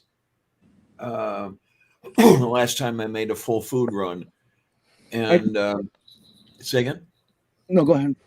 Yeah, and I just do whatever I can to make them last. I have one hamburger all day for food, and no, the dietitian would definitely jump all over me if I were to tell her that.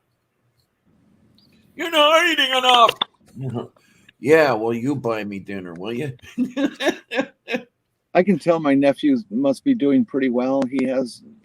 Anytime he has a family thing over, there's like 6 or 8 of us, he orders a 10-pound standing rib roast. You know how much shit it's Wow. I think it's like $8 or $9 a pound. Yeah. Oh, who the hell could afford to spend that much on meat and give it away? But the only reason I've bought beef over this last year and a half is that food stamp largesse that we got because of the plague. They were giving me an extra $200 a month in food stamps. And I figured, okay, I might as well buy beef because it is good food, you have to admit. And I wasn't having to pay dead presidents to buy it. So, let's take the chance when we've got it. When the food stamps run out, I don't know what. I have no freaking idea what I'm going to do. Oh, there's an end to that? Yeah, eventually they're going to put an end to the extra food stamps. I don't exactly know when. I think I remember seeing something at one point that it might be September. But then again, who knows? Well, my understanding of it is that each state was given a grant by the federal government. So it's going to wind up being at what point does each state run out of the money? Okay, then. Okay. Alabama gave it all to their governor and other legislators. Yeah. Yeah, there was just a thing in Michigan that a bunch of county commissioners gave themselves like $25,000 bonuses out of the COVID Release Fund. Oh, that's lovely. Great. What a bunch of good guys thinking about us.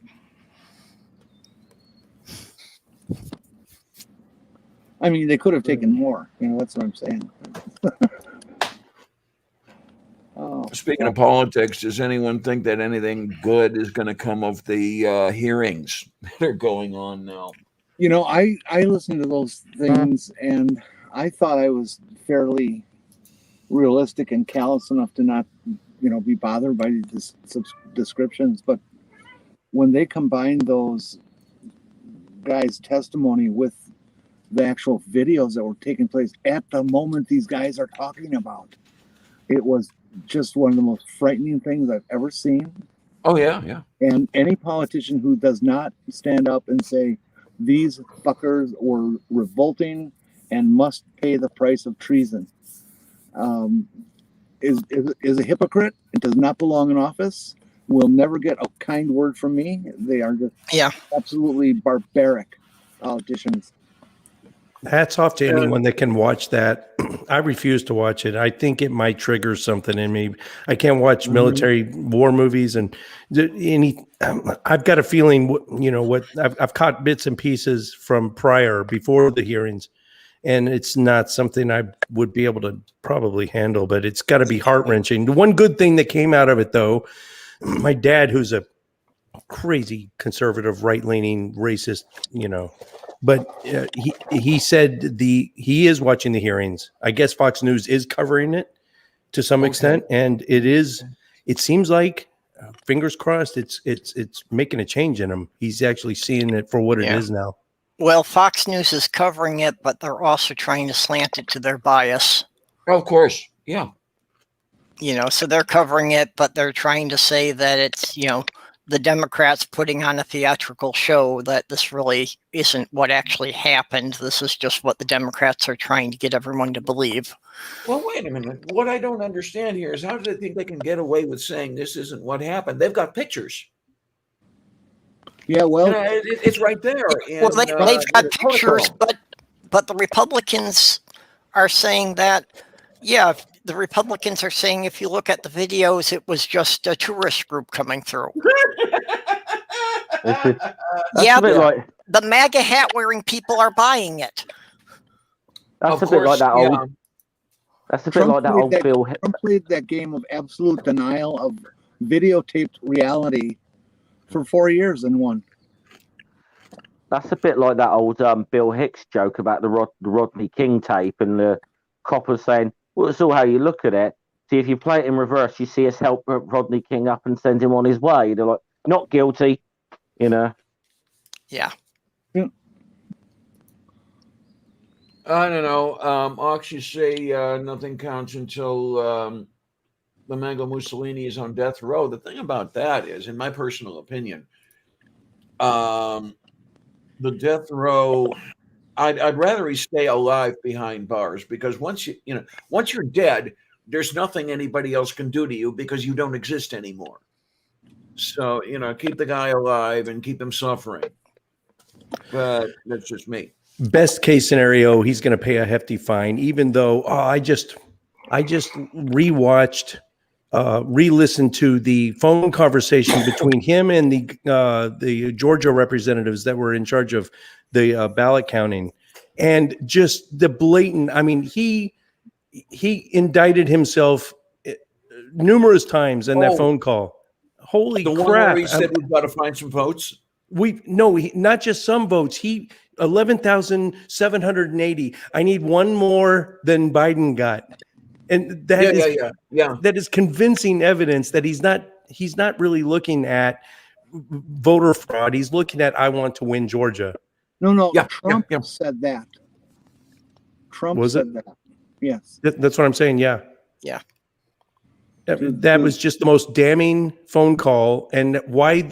Where's the charges? What's taking so long? Well, the politician who he was talking to would not collapse under him. Refused Trump's begging. Said no, we're not going to do that. He's the good guy in this. Well, those two are the first step, but the other thing is they've got to come forward and say, okay, this is what he did. And then the people to whom they say that have to listen and do something about it. And that last part is what I don't think is going to happen.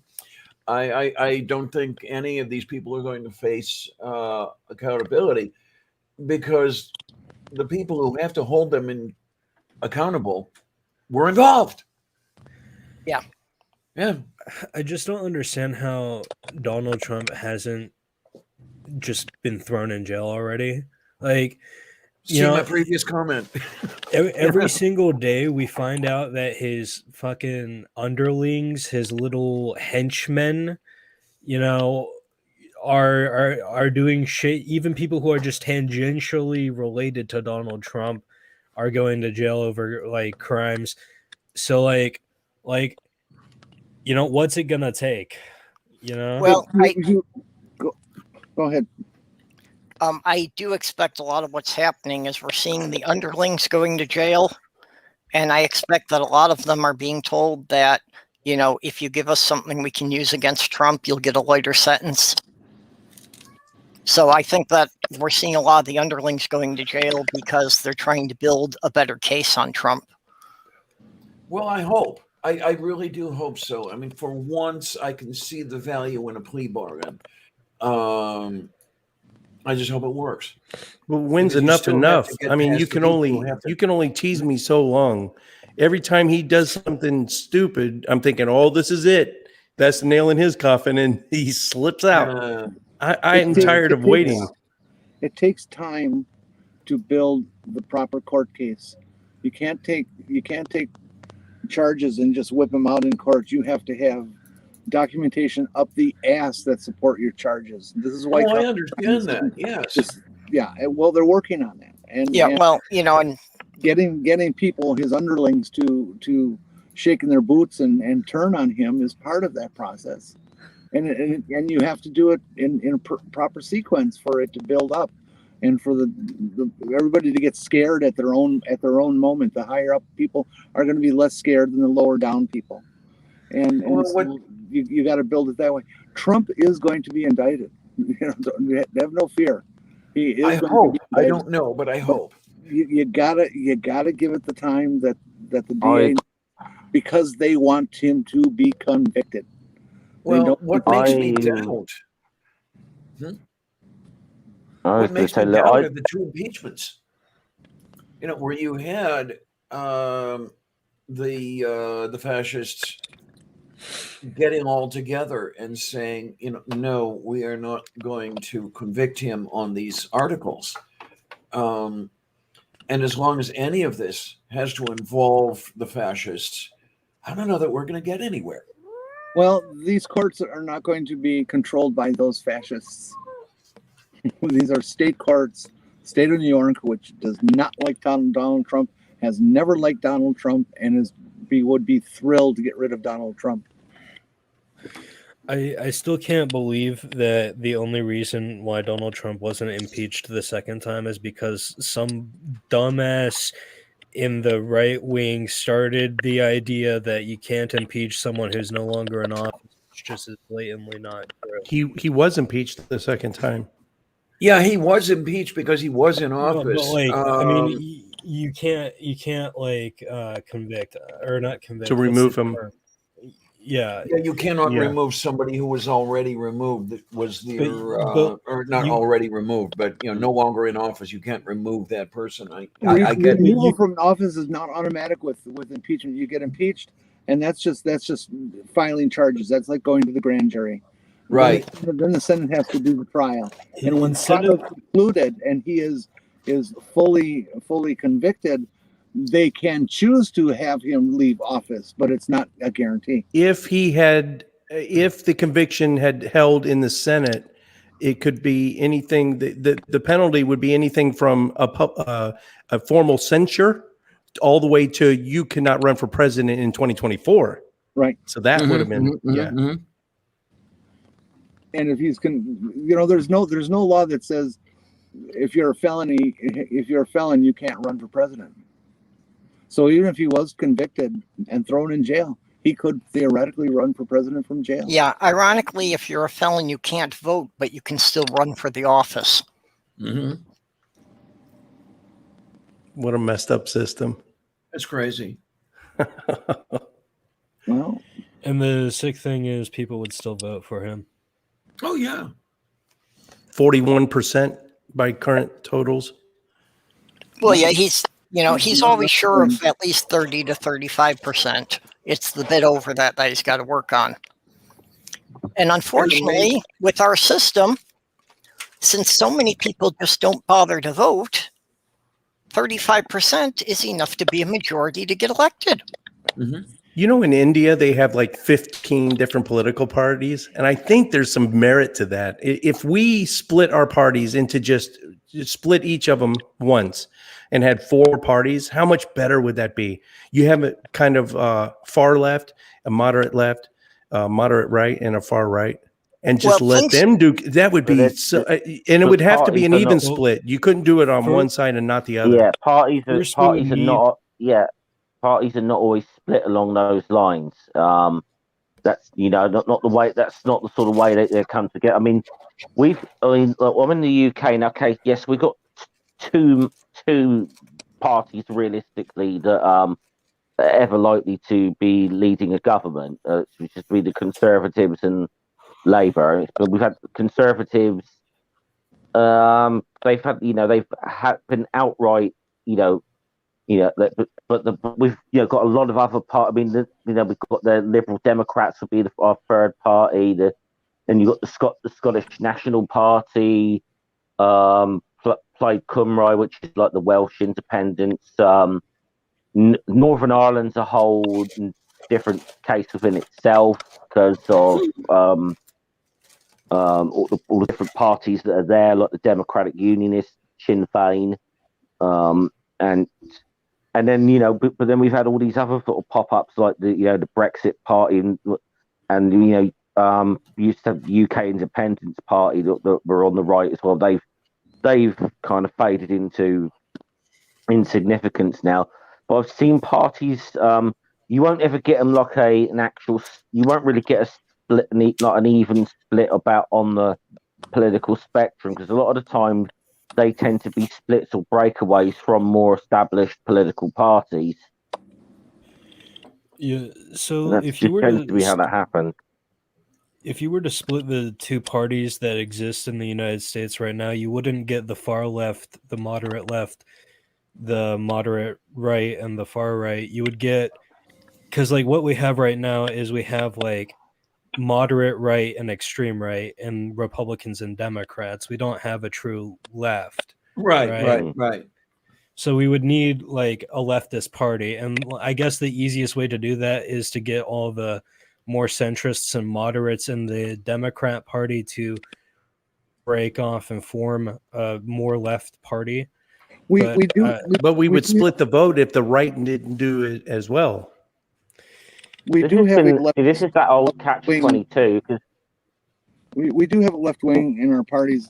Right and left is defined by the environment within it that it exists within.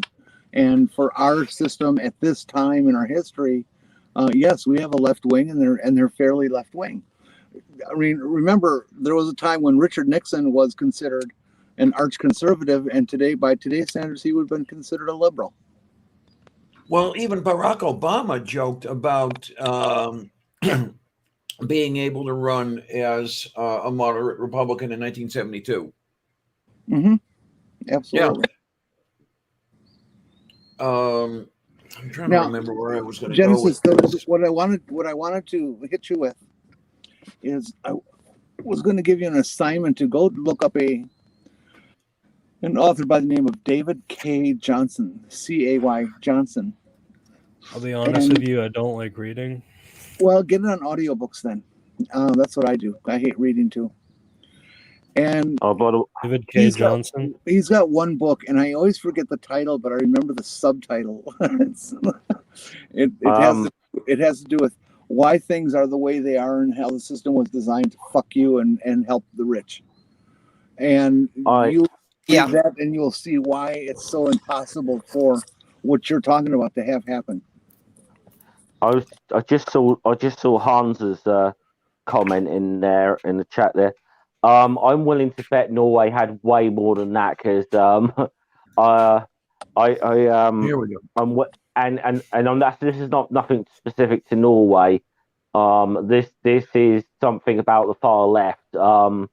There's one communist is a communist, two communists is a party, and three communists is a split. That just tends to be the way it happens. Yeah. I mean, America sort of America had two sort of communist parties that formed around 1917, 1918, because you had the American Communist Party and then the Communist Labour Party, which was formed by like John Reed. But and it was like a real ridiculous thing when they actually did have a chance of building that they couldn't agree and work together. It was that unfortunately is the. I mean, you want to talk about some blooming, just sectarianism. You just look at the far left. And also take note, folks. There were actual card-carrying socialists elected into office in a variety of states on state levels and on I think one congressperson. Ohio at one point had elected a socialist to the federal Senate. I forget what year that was. Well, that's what I'm saying is that it's happened this last election, and I don't think there's been a socialist in power since the early 1960s Milwaukee mayor. Yeah, I love listening to should we say certain right wing Americans who think Bernie's a communist. I'm like, oh boy, I'm like. Bernie to me isn't even that left wing, Yeah, what the U.S. really needs is an actual Labor Party. Something that would be akin to what the labor unions were in the 1960s. Well, I'd say that, but I'd say that. I mean, technically we have one, but I'd say Britain could do with a Labour Party now because ours has gone so far away from its roots. But yeah, I mean, your America, Labour Party does not represent the workers anymore. No, and it's but the thing was, our Labour Party was a big thing where the unions at one time used to back the old Liberal Party that sort of exists to this day in the form of the Liberal Democrats, and because the two main parties in British politics were originally they were called the Tories and the Whigs. They later become the Conservatives and the Liberals. I mean, Conservatives are still called Tories today in Britain, but one of the big things was that one time the unions were sort of backing the Liberal Party, but realizing that they weren't really getting much for their backing of it. So they very much, along with a lot of other groups, came together and formed the Labour Party. And there were similar stories all across Europe, similar stories like that. I mean, the British Labour Party's always been one of the mildest sort of the sort of social democratic parties across Europe. I mean, oh my. The funniest meme I've seen lately is it's a right-wing protest, and some guy's holding up a banner says, keep your socialist government hands off my Medicare.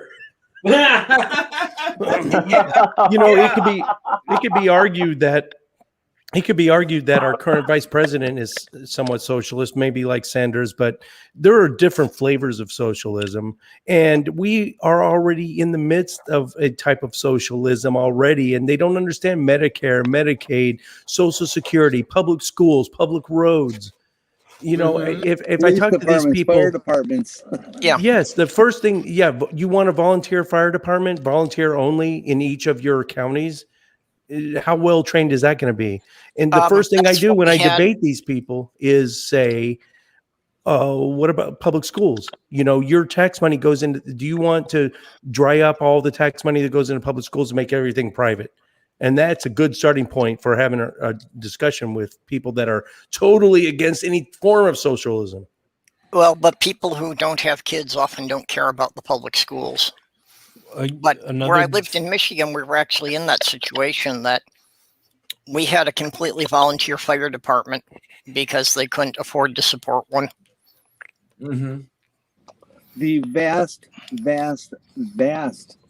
number of firefighters in the United States are volunteers. Most fire departments are volunteer fire departments. Not in the big cities, but that's not the most of the fire departments. That's in the kind of country. scary because the training required to be a firefighter or a police officer or, you know, a military. You know, what if our military was 100% volunteer? How well trained, how safe would you feel if the cops in your city were just volunteer? That would Our have military is all I was volunteer. going to say, Oh no, volunteer, but not. I mean, militia style, not a militias. government run. Like 100% volunteer run and volunteer mean- only. Yeah, back to the Minutemen you- that we had in the Revolutionary Yeah. War. Yeah. That would be Yeah, a scary situation. I mean, I feel like what would be scarier than volunteer police would be privatized police. Yes, and then we get Yeah, I into agree. the prison industrial complex. I used to work in a for-profit prison run by a county, and this is from personal experience as a corrections officer in a federal supermax that was being the U.S. government was paying this prison to keep it full. Like if there were empty beds, we're going to find a way to fill them. And it drained down, it trickled down to the law enforcement officers to make sure that those beds stay full. What a situation. Oh, there's still pressure for that in a lot of states because there have been cases that these corporations that run the prisons have sued states for not meeting conviction quotas. That is so despicable. Yeah, that could be a whole show right there. I don't think anyone who has any sense of empathy could look at this system and think that it's okay. Well, it's also a big reason why there's still so much resistance to legalizing marijuana, because it's something that's an easy conviction for them to put more people in the prisons. So there's money behind that. There's big money opposing them legalizing it. I just went on walkabout to the mountain states. I hit New Mexico, Colorado, Wyoming, South Dakota. And that was the first time I'd been back in Colorado since it was legalized. And it's like no big, I was talking to a friend there in Denver, and he said, yeah, it was about a 3-month period where everyone was kind of losing their minds when it became legal. After that, it just like, no big deal, right? It was like it's been that way forever. And the GDP of Colorado, the amount of extra revenue, Texas has a lottery. Well, all states have a lottery, the big lottos. Those go towards something good, but that's people putting in marijuana. You're actually getting a product for your payment. You're not getting a chance at winning big. And that's money that's going back into the state. There's no reason not to legalize it. In Colorado, one of the big problems was finding projects to dump it in, because after it had been legalized for a year, the revenues they were collecting were 8 times what was originally projected. So, the whole thing for me, I live in Florida, right? And it's basically legal. It's not recreationally legal, and I don't know why, but it's only a fine if you have under an ounce, or I think it's under 2 ounces actually. And you can get medical marijuana very easily if you just say you have anxiety to a doctor. Oh, right? shit. So, Well, yeah, So in Florida, you can get oxycodone easy. well, off the streets, yeah, but the thing about it though is I don't know why it's not legal recreationally, because basically everyone I know, well, not everyone I know, but most people I know in Florida smoke weed. So it financially does not make sense, because there is such a big black market just for pot. I don't know. It's dumb. A good portion of, well, my entire career field in the military was, well, I'm a Spanish translator, cryptologist. When I wasn't in Iraq, most of my job dealt with counter narcotics. And people fail to realize that another side benefit of legalizing it is you're taking power away from the Mexican drug cartels, all the Central and South American drug cartels, with marijuana specifically, not the harder drugs, but you're taking power away from those cartels and decreasing their ability to govern. The FARC, the Revolutionary Armed Forces of Colombia, is basically a large, powerful political situation in Colombia, and they have a lot of say. If you take a little bit of power away from them, it can benefit other countries. Decrease the amount of like collateral crime and violence that are associated with cartels. That a lot of that goes away too. Yeah. Well, it would also fix our problem with those horrible immigrant caravans that they're panicking about. When's that caravan going to get here? If you didn't have the drug cartels coming and burning down entire towns, those people wouldn't be trying to come into the U.S.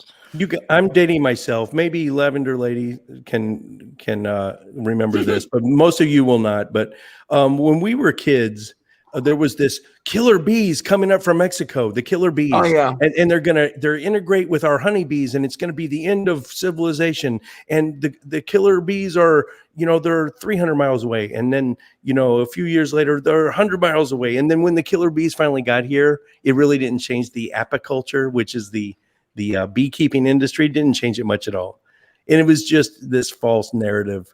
It was something to keep people scared. Yeah, I remember that. Yep. Yeah, you had to remember, and nobody ever mentioned that the farther north they came, the more they interbred with the existing bees. And instead of, as they were afraid of, radicalizing, if you will, the existing bees toned the killer bees down.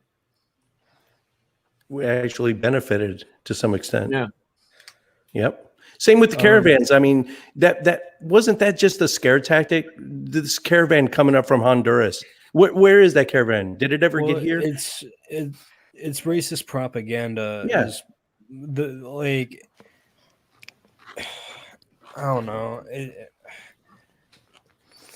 Yeah, the caravan got up to the U.S. border, but it was a non-event because it's something that happens on a regular basis there, that groups of people get together, they get up to the border, they try to come across the border, and the Border Patrol, does what they're supposed to do, that they, pile on paperwork for these people, half of whom can't read or write, and it's just the long process of them going through the paperwork so they can try to get work visas to enter the U.S.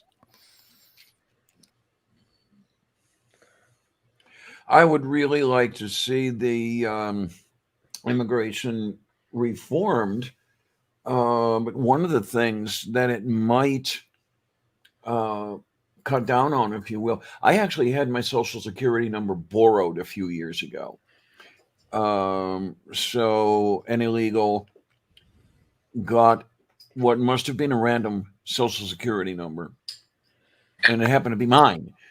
So I get a letter from Housing and Urban Development. You made $17,000 that you didn't report to us. You owe us rent money. And I was like, okay, but where did I get two kids named Pablo and Maria? One of these deals. And that sort of thing would not necessarily happen, at least as much as it does happen if we loosen up on people crossing the border. Well, and the whole thing, when they cranked down on the immigrants, one of the biggest effects it had was that the farmers couldn't get the migrant workers to pick the crops.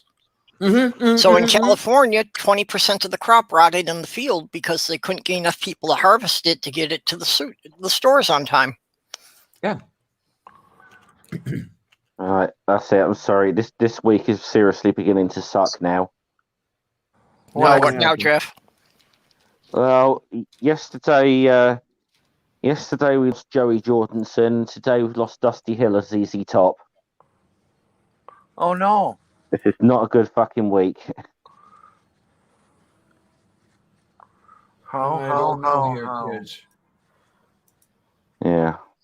Well, just think about the complaining you're doing, and just think, a month ago you could have lost me, and then you lost your chance. Yeah, we weren't gonna let that happen. We were not letting that happen. We're not letting you go easily, Diana. No. Why is I Blue don't know Lives about you Matter kids. I have trending to in news? say what, honey? Why is Blue Lives Matter trending in news?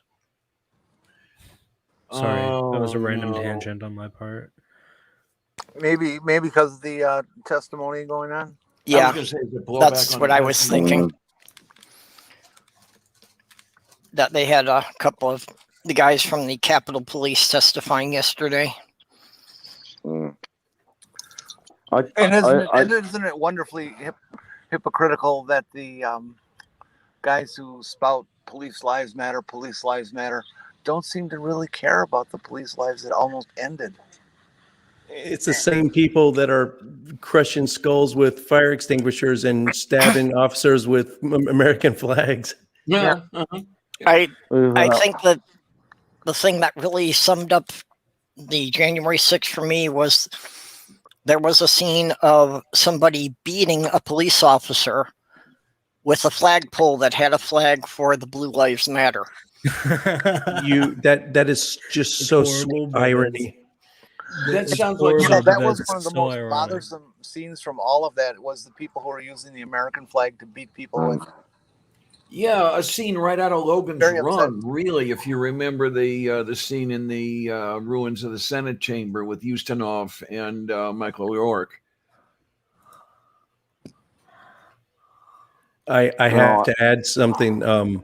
My parents were cast extras. If you remember the final scene of Logan's Run, when they all come out of the bubble and they see the real world and they see the old man, that was filmed at the Fort Worth Water Gardens. My parents were liberal hippies at the time, but they were in the crowd. All right. Yeah. All right.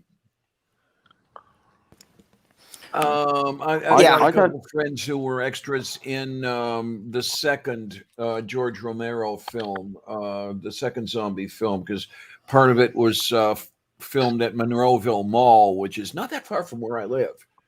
And yeah, there were a whole bunch of people I knew who were extras in that one.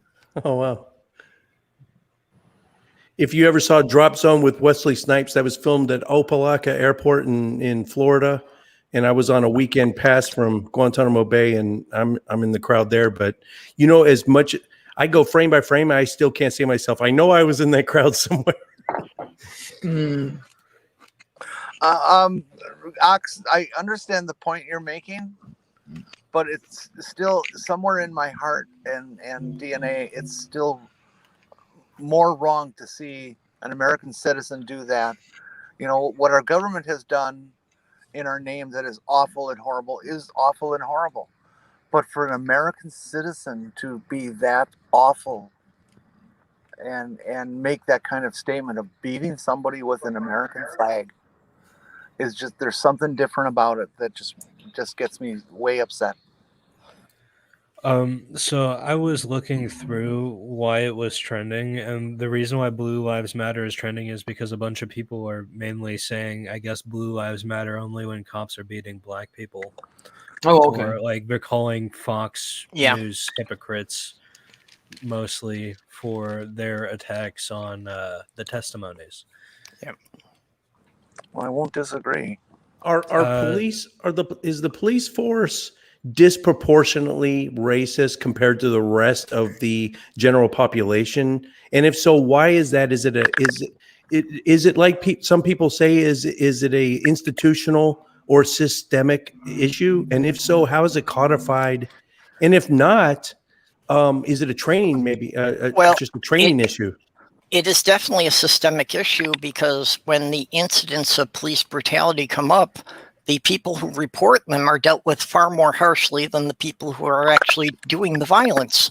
Did you see? Yeah. Did you see the one in the last couple days of the police of Aurora, Colorado, getting caught again beating the fuck out of somebody? The somebody was a white guy, so that's not racism. That's horrible training and really Bad training. That's what I'm thinking. Well, iconic. There fucking is awesome. something. There is something to be said of systemic racism and like the propaganda that black neighborhoods have more criminals, which is like not true. The only reason why there are more arrests is because the police often, I don't know. I can't really explain it that well because there's a lot of different reasons as to why. I don't. Yeah. It might not be a Systemic race. racism. It might be an income level. Like poor neighborhoods do experience more violent crime. Yes, and we forget that black people are 13% of the population. They've only been out of chains for how many generations? Not as just we were talking about the Buffalo Soldiers. The last Buffalo Soldier died in 2005. It's not that long ago they were in chains, and they haven't had the chance to develop. What are the generational wealth? And, Well- and so they are predominantly on the poor side. I don't think it's a race issue. I think it's an income issue. They Well, had, the thing is, many had the generational wealth. The Brownsville in Kansas, was it Tulsa, Topeka? Shit, Tulsa. yeah, the one that just came up to the news that shocked everybody to death. In Milwaukee, there used to be an incredibly viable Bronzeville, it was called, and that entire business district is gone. well, I've so many times in American history where the whites have gone in and physically destroyed the infrastructure that belonged to black people who are making money and live in middle income. I would also I've say lived in majority minority neighborhoods for 30 years, and I look around and I don't see Somalia. So where do these people get that idea? I would also say that like most people who are minorities that I've met or spoken to have had some confrontation with police where the police treat them different than how I've been treated by the police. So from my own personal experience, I think there definitely is something to be said that cops treat people of color different. Texas has a open carry law. You can just walk into a Walmart with a 9mm on your hip, right? If I walk into, I walked into a CVS once. There's the only time I open carry just to see what it felt like. I got some stares. I could tell people were nervous. I vowed never to do it again. It's concealed only from here on out. But if I had a darker skin tone, it would have been so much worse. Yeah. Well, there have been so many films of people who have designed an experiment in a given police district in a given city where they've had a black guy with an M16 on his shoulder and a white guy with an M16 on his shoulder, and see how they're dealt with differently. The black guy ends up on the ground getting arrested. The white guy ends up being talked to. There is no disputing that. That is the plain truth. Anyone that thinks otherwise is false. Yep. I mean, just compare the Black Lives Matter protests to the protests that they were having around the state capitals.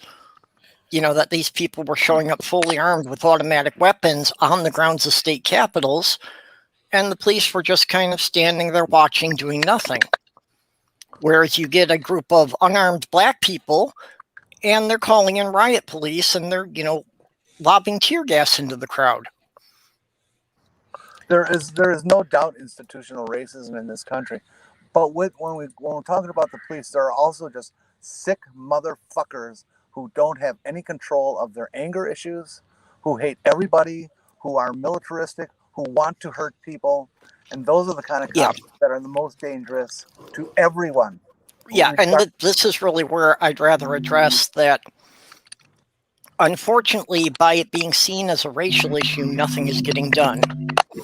If you got people to realize that cops are killing white people as well as black people, then we might actually get some meaningful reform done. You know, and I'm not meaning to downplay the fact that, yes, Black people are killed in a disproportionately high rate. But, you know, we can't get the general public behind it as long as they think it's a minority issue.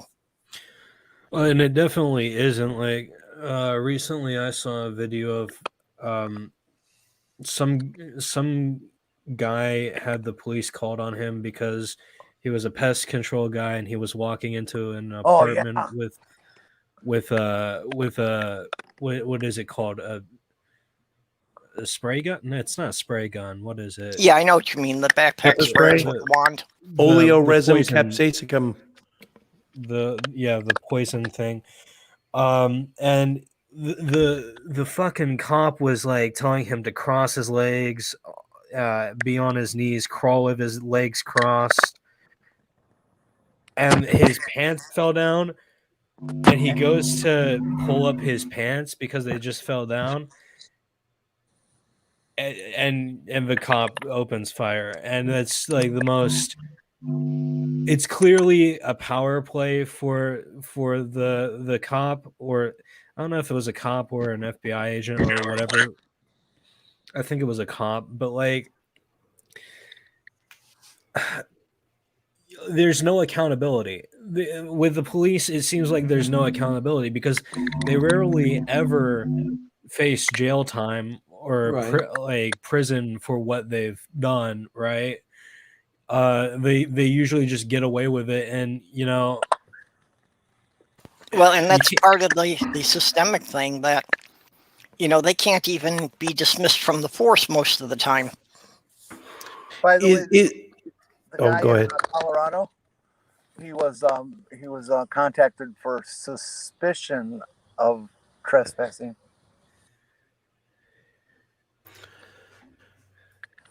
Suspicion of trespassing.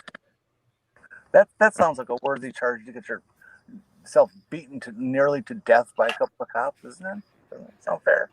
Is there a culture? I'm not talking anything, of course, genetic, but is there a culture in certain communities of distrust of police officers where you're going to disobey their commands? In the Marine Corps, there's rules of engagement. If there's an oncoming vehicle, and in Iraq, they know to get over if they see a U.S. convoy coming, right? If they don't, we go through this. It's a long process, but it takes exactly 7 to 14 seconds to get it done. It's waving flags from the gun turret. It's shining your high beams. It's letting them know, get over. And if they don't, we shine this super powerful green laser into the windshield to try to get them to go off the road, to blind them. If that doesn't work, it's called ground, grill, kill. So we shoot at the ground underneath the vehicle. If that doesn't work, we try to shoot the radiator out, the engine. And if that doesn't work, we go through the windshield to try to get, I mean, that's the rules of engagement. Say what you will about it. Police officers, local civilian police officers have a rules of engagement. If you reach down to grab your pants that are falling down, that's a sudden move. Is that why they're not getting convicted? Because they're actually obeying rules of engagement, a sudden move towards your pocket? Well, yes, I would bet that is part of it. It's one of the reasons that so many Black parents will teach their kids how to deal with getting pulled over. Do not make any sudden moves. Show your hands at all times. Go lay down on the ground if you're told to. Do not question what they're saying and doing. You know, it's a whole laundry list of stuff that every kid is taught just to try to survive. A cop who's a hair trigger. With the example I gave, like, I don't think the cop needed to make the guy crawl towards him. The guy was lying on the ground with his arms behind his back for like minutes. He could have just had one of the other cops handcuff him. So I think the cop is at fault for making him do all this song and dance, which is stupid, right? So there are so many people who go apply for these jobs, these cop jobs and whatever else, because they like the power. Lavender, that is such a great point. Self-selection process. Say that again, Diana. Many people who apply to be cops, for example, do so because they like the power associated with the position. And, a lot of it is self-selection. People fail to realize that Yeah, the that is cause and true. effect there, like that type of industry attracts a certain type of mentality. It's not made in the police force necessarily per se. It's that type of personality is gravitated towards military and police. Right. And I see that so much. It's true. Kids, I have to take off. This Okay. phone is just overheating too much, and I'm getting close to my appointment time. So Yeah, it's 2:20. I'm going to cut short here. This has really been a good show, Perp. Yep. Yeah, we've got some good discussion here. Okay, Jenny. Cheers, We'll see Jenny. you later. Take care, Jenny. Love Be you good, guys. huh? And just like that, I have become the only Jen. One of us has to change our name. I can't be me. I already did that 5 years ago. Yeah, I'm still trying to select a new name. I keep eliminating ones, but I can't find one that really holds. What happens to a conservative? What happens to a conservative leaning person who decides that they have sexual dimorphism? Or not? No, I'm sorry. That they decide that they're not the sex that they were assigned at birth. What happens to them? They usually convince themselves that they're cis. They try to just deny it. Just arseholes. Well, either they have to deny it or they have to stop being conservative. They suppress it. You see that a lot with the so many LGBT people in the conservative community that try to suppress it. That's an urge. Who name any big megachurch pastor that is really gay and just won't admit it. Unless they're Blair White, of course, then they get away with. Then they, But... I suppressed a lot of my identity for a while because, like, growing up, my grandma taught me everything about politics, and surprise, surprise, I ended up being conservative. So yeah, but even when I was a kid, I liked makeup and I wanted long hair. So, is there a disproportionate amount of trans people in the atheist community? Or are we just we're more open to it and free to express ourselves? Yeah, I think it's just more that being open, because I saw the same thing with the pagan community. That just because people are willing to talk openly about things, it's just easier for people to open up about it. I'm with you, honey, because I don't know that we have that many more than there are in the general population, but we talk about it more. And I think maybe our particular corner may be a little higher in it. I don't know, Purple, because it's probably the same distribution across everything. It's just that we celebrate it more. It's actually Well, I mean, I was trans, as long as I can remember, but for 40 years I kept my mouth shut. Well, I think also you get a lot of the intersectionality because, if you start to question religion, most people go their whole life just being the religion of their parents and don't think much about it. But I think it's like you start to question one thing that's kind of a pillar of your identity, and you find out that didn't hold up, and then you start looking at the other pillars. So then you start questioning the whole foundation of it okay, gee, that wasn't as cut and dried as I'd believed all my life. So yeah, what about, gender or sexuality or that? And pretty soon you've questioned 5 pillars and you aren't Muslim anymore. No, that's a bad one. No, that's a good point too. Yeah, I also feel like I also feel like part of a reason why there's a lot of what seems like a lot of trans people in our community might be because we have a lot of resources on it. There's a lot of people to talk to.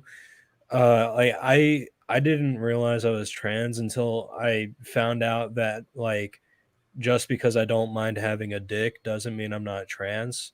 Because everything else is like yeah, I want long hair. Yeah, I want a feminine body. Yeah, I want like a way different voice. This voice I have is horrible for my purposes. But yeah, so like I feel like there's more resources in our community. And maybe like when it will help people understand more about themselves, you know. And how many people like Purple and Jenny and Lavender, you know, how many people do you you don't even realize how many people you're probably helping in this community that they're silent. They don't comment on your YouTube channel, but you're helping them sometimes and you don't even realize it. You know, for me, the only reason I could do this now is because of, you know, Diana and Jenny. You know, I had pretty much given up on it. I didn't think it was something that I could change in my life, you know, but it just required being able to talk to some people that were in my age group who have done it.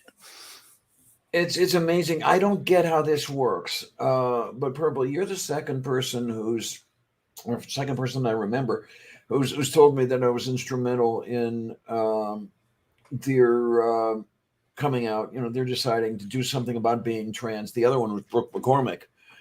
And I don't get how I do this. I don't really.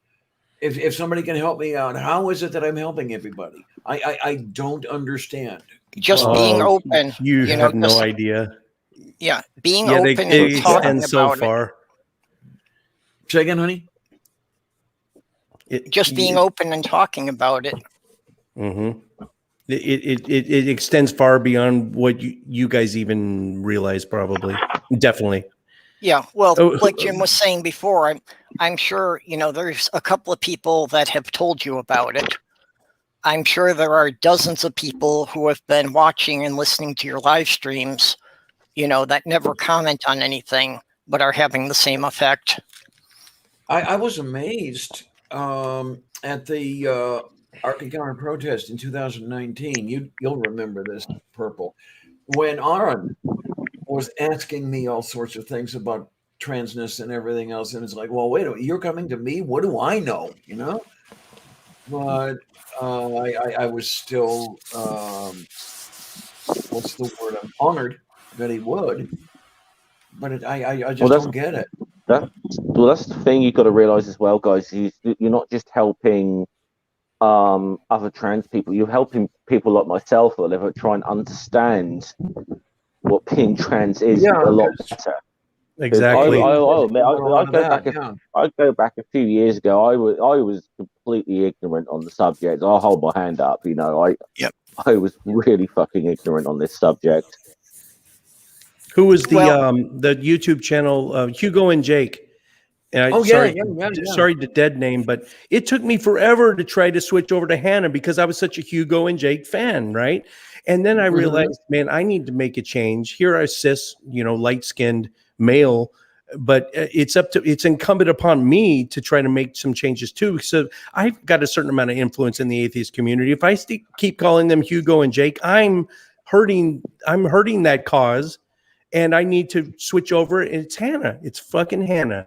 And you know, at this point, the world is so there's such a dearth of happiness as there is. Why not call someone? I would call someone a grilled cheese sandwich if it would make them happy. There should be more happiness in the world anyway. Didn't Pelagia I guess, have Hannah on one of his episodes just recently? Or was that farther back than I can remember? I don't remember. Which is a good thing. I mean, I like that sort of thing. But yeah, Purple, I've still got to get used to the pronouns with you. I still catch myself every now and then. Well, no, but I understand that, you know, when I was there in person, because, you know, in real life publicly, I haven't been presenting as female yet. So, for you, it was kind of switching back and forth hour by hour. So that's, that would be too much to expect you to keep track of. Purple, in real life, in your daily activities, I happen to know your real name. I'm not going to dox you, but have you changed your name in real life as well? Not yet. I'm still in the process of choosing a name. That's why I was saying that. It's like every time I come up with one that I think is good, I try it out for a week or so, and I keep running into some reason why, no, that's got some bad connections I don't want with it. So, Esmeralda? Endora?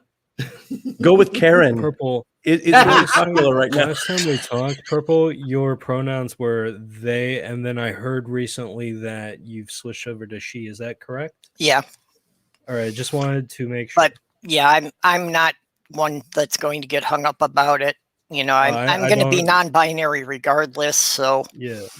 But for the record, I call everyone dude. So if I say, "Oh, dude," so that's not a misgendering. Well, no, I'm kind of with that too. That to me, that my main reference for dude is the way they used it in the Bill and Ted movies. So yeah, it doesn't have any gender connotation there.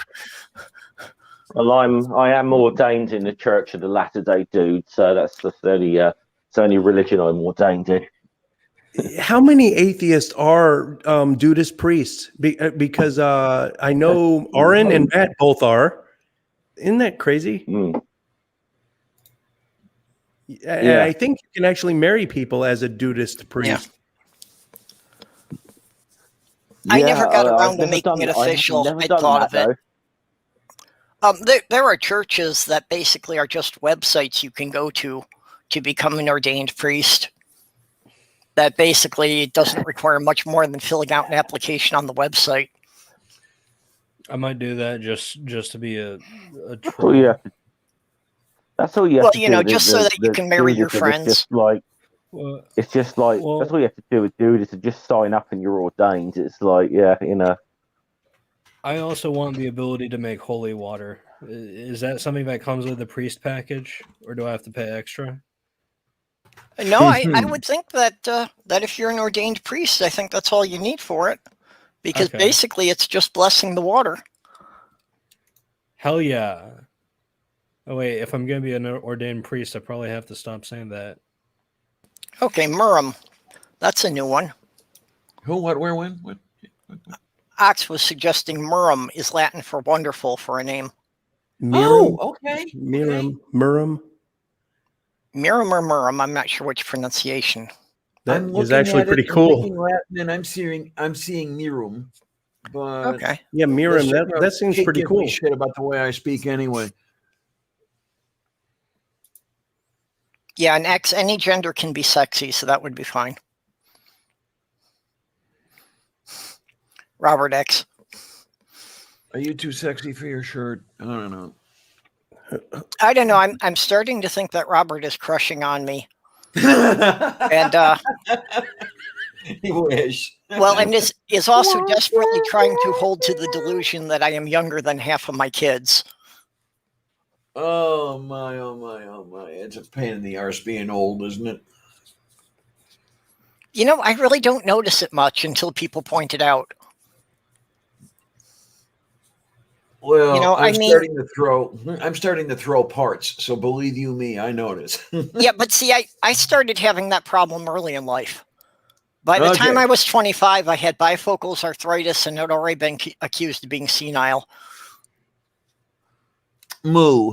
It's a lifestyle, career choice too. If you're in a desk job and you exercise, you go to the gym, compared to maybe, myself specifically, it's 21 years of just firefights and martial arts training and getting, what an MRAP is? It's like a Humvee. It's like a big troop carrier in a rollover with ammo cans falling on you, getting your spine compacted. So if you're in a career field that's really physically, arduous, it's gonna creep out a lot faster, I think. Oh, I can't wait to have like an old welder's body and see what that feels like. Welding, yeah, I could see that in any type of labor. Also, yeah, well, I've done home repairs my whole life, and just carrying the tools and materials all the time. So I've worn out enough parts. And sun I'm actually exposure. surprised. Yeah. I'm actually surprised that, my uncle referred to me as being the young muscle because I was the only one in the group who still had 2 functioning knees. And Okay, then. I don't know how that's happened either, that I haven't had to have the right knee replaced by now.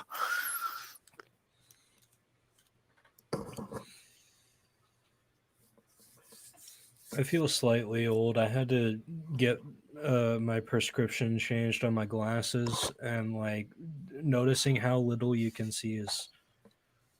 Yeah. I used to have perfect vision. That's a definite wake-up call. My right eye is gradually fading. It's a stronger prescription every year. My prescription is actually getting better with each time I have it changed because, I was horribly nearsighted when I was quite young, and now I'm starting to go farsighted, and it's compensating. Oh my! If you wear glasses, does that expedite the eyesight loss? Like if you tried to go as much as your life without the glasses, would that strengthen your eyesight? No, No. that would worsen your eyesight. Yeah, That's if you need the more- glasses and you're not wearing them, then the muscles to focus your eyes are straining harder. Yeah, that's the one I used to get from the slimy bastards because they would always tell me that, I'm reading too much and I'm wearing the glasses too much and that's ruining my eyes. And no, it doesn't work that way. Sorry. Because I've been wearing glasses for 57 years now. I think I was 7 years old when I first got glasses. Yeah, well, you know what? When I was younger, they didn't even, test our eyesight until we were like halfway through middle school. Yeah, huh? Yeah, I But, think I was yeah. in 3rd grade by the time I had my eyes tested. I kind of wonder if that isn't why I've got such a bad case of the facial blindness, that I think that my eyes were just always bad as a child. Probably not. No, that's different. Prosopagnosia is a mental situation, not a physical. Yeah, it's a broken brain area. Well, yeah, but if everybody's face was a blur to me as a child, then I never learned the skills of recognizing different facial features. Well, if it's any Okay. consolation, Johnny Depp has it. I've got it really bad. I have to meet someone in person 6 times to actually put a name with a face. It's bad. Yeah. It creates awkward situations. See, to me, if it's somebody that I'm not encountering, like at least on a weekly basis, if I run into them again, I won't recognize them. Okay, then. And I take it then that you may have read Oliver Sacks, The Man Who Mistook His Wife for a Hat. No, that has been recommended to me. I never got to reading it. Fascinating reading. Please just read that and then read the rest of everything he wrote. The man is a brilliant storyteller. Or was. I already have David K. Johnston in my reading queue. I can't do another. David K. Johnston. Yeah, Ox, that's remarkable. And that's, if the insurance would cover it, I would love to have like the laser eye surgery, but I just can't afford to pay for it and my insurance won't cover it. Yeah, right. I think they think it's cosmetic or some bullshit like that. And it's generally written off as an elective surgery. I was talking to Kate about that because she had LASIK. And the one thing I don't know is what happens when you have the LASIK and then your prescription continues to change. And are you going to go back to glasses then? Because I thought that's why you went for the LASIK, was to not have them. Yeah, well, But, the rate of success varies. That with some people, they don't need glasses anymore. With some people, they do wind up having to go back to wearing glasses again. But I mean, even if I could wear ones that weren't nearly as thick. So, I mean, I wind up getting headaches just because my glasses are so bloody heavy. what, are you still wearing glass lenses? if I can. They forced me to get plastic ones this time because they wouldn't pay for the glass. But being plastic ones, after less than a year, these are so scratched up that the left lens is kind of foggy. Oh, wow. Okay, because You know, the kind of stuff I do, the plastic just doesn't survive. I got you. Okay. Because, yeah, when I wore glass lenses back before you had the plastic lenses, yeah, it hurt. It hurt like hell. I had dents in the bridge of my nose from the weight of the lenses. But now with the polycarbonate lenses, I'm doing pretty well. Even with these plastic ones, I've got the red marks on the side of my nose are permanent. Even with the plastic lenses, they're heavy enough to leave those. I should probably get glass lenses so I can put side shields on them, but like, I don't know. I just go without wearing them. If you're doing welding or metal grinding, you're still gonna. You definitely have to have some kind of goggles or something over them. I wear safety glasses. Okay. Yeah, because I've had the experience of the sparks from the metal grinding actually melting glass. Yeah. Oh, wow. Yeah, that it would actually embed itself into the glass and you couldn't remove it. But it doesn't burn the polycarbonate? Oh, I'm guessing that if it melted glass, no, I'm sure it would go through the polycarbonate too. Yeah. But that's what I mean. That, you know, if I'm using an angle grinder, you've got to have something like a face shield. You can't depend on the glasses to stop it. Mm-hmm. Well, yeah, I always use my welding hood as a face shield when I'm grinding. Okay, that's good. But is it arc welding or acetylene? Is it joining beams or cutting? So right now I'm learning stick welding, and I also use the plasma arc torch. That sounds cool as hell. I don't know what that is. Yeah. Oh, I'm used to doing arc welding mostly. It's this little torch that has like air that blows through it, and it blows through an arc, and it's a superheated arc, and it melts through metal like butter. Dude, that is badass. Yeah, and there's like, I've only used the track torch. I haven't used the hand torch. The track torch basically runs on a little track, and it perfectly bevels the metal, so you don't have to grind it on a grinding stone. Fascinating. That's fascinating. So many people in this community. I've learned so much from people in this community. It's just, I love how, I wonder, you know, there's so many believer YouTube channels. I don't think they feel the sense. Well, they have church. They have their local church, you know, which is something we don't have. If you're lucky enough to live in a bigger city and you have an atheist meetup group like I do, that's kind of the substitute for a church. But I wonder if these big content creators, there's so many believers out there that I doubt they feel this sense of community. Like if I named, you know, Noel Plum, if I said Noel Plum right now, you guys would all probably know who I'm talking about. You'd know his backstory. You'd know what he's working on. You know, I wonder if believers can do the same thing with content creators.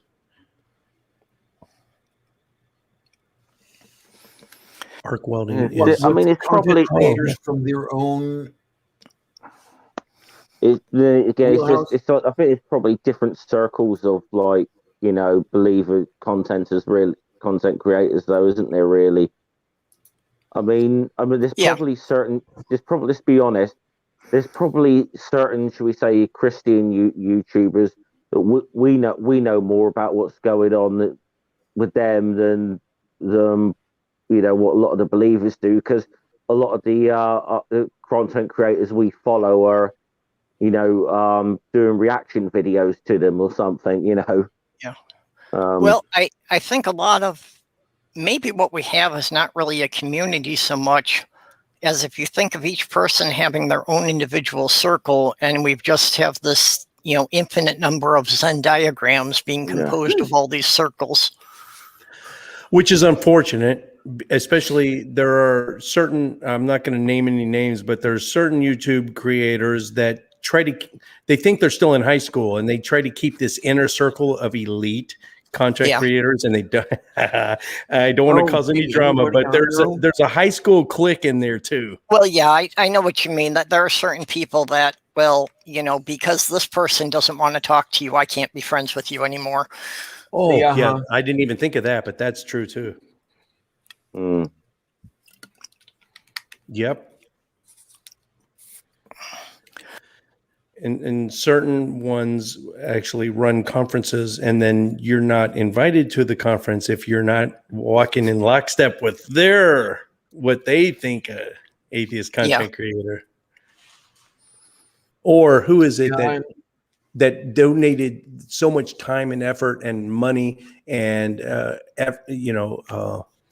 to a certain conference, and then wasn't allowed to speak, and it was.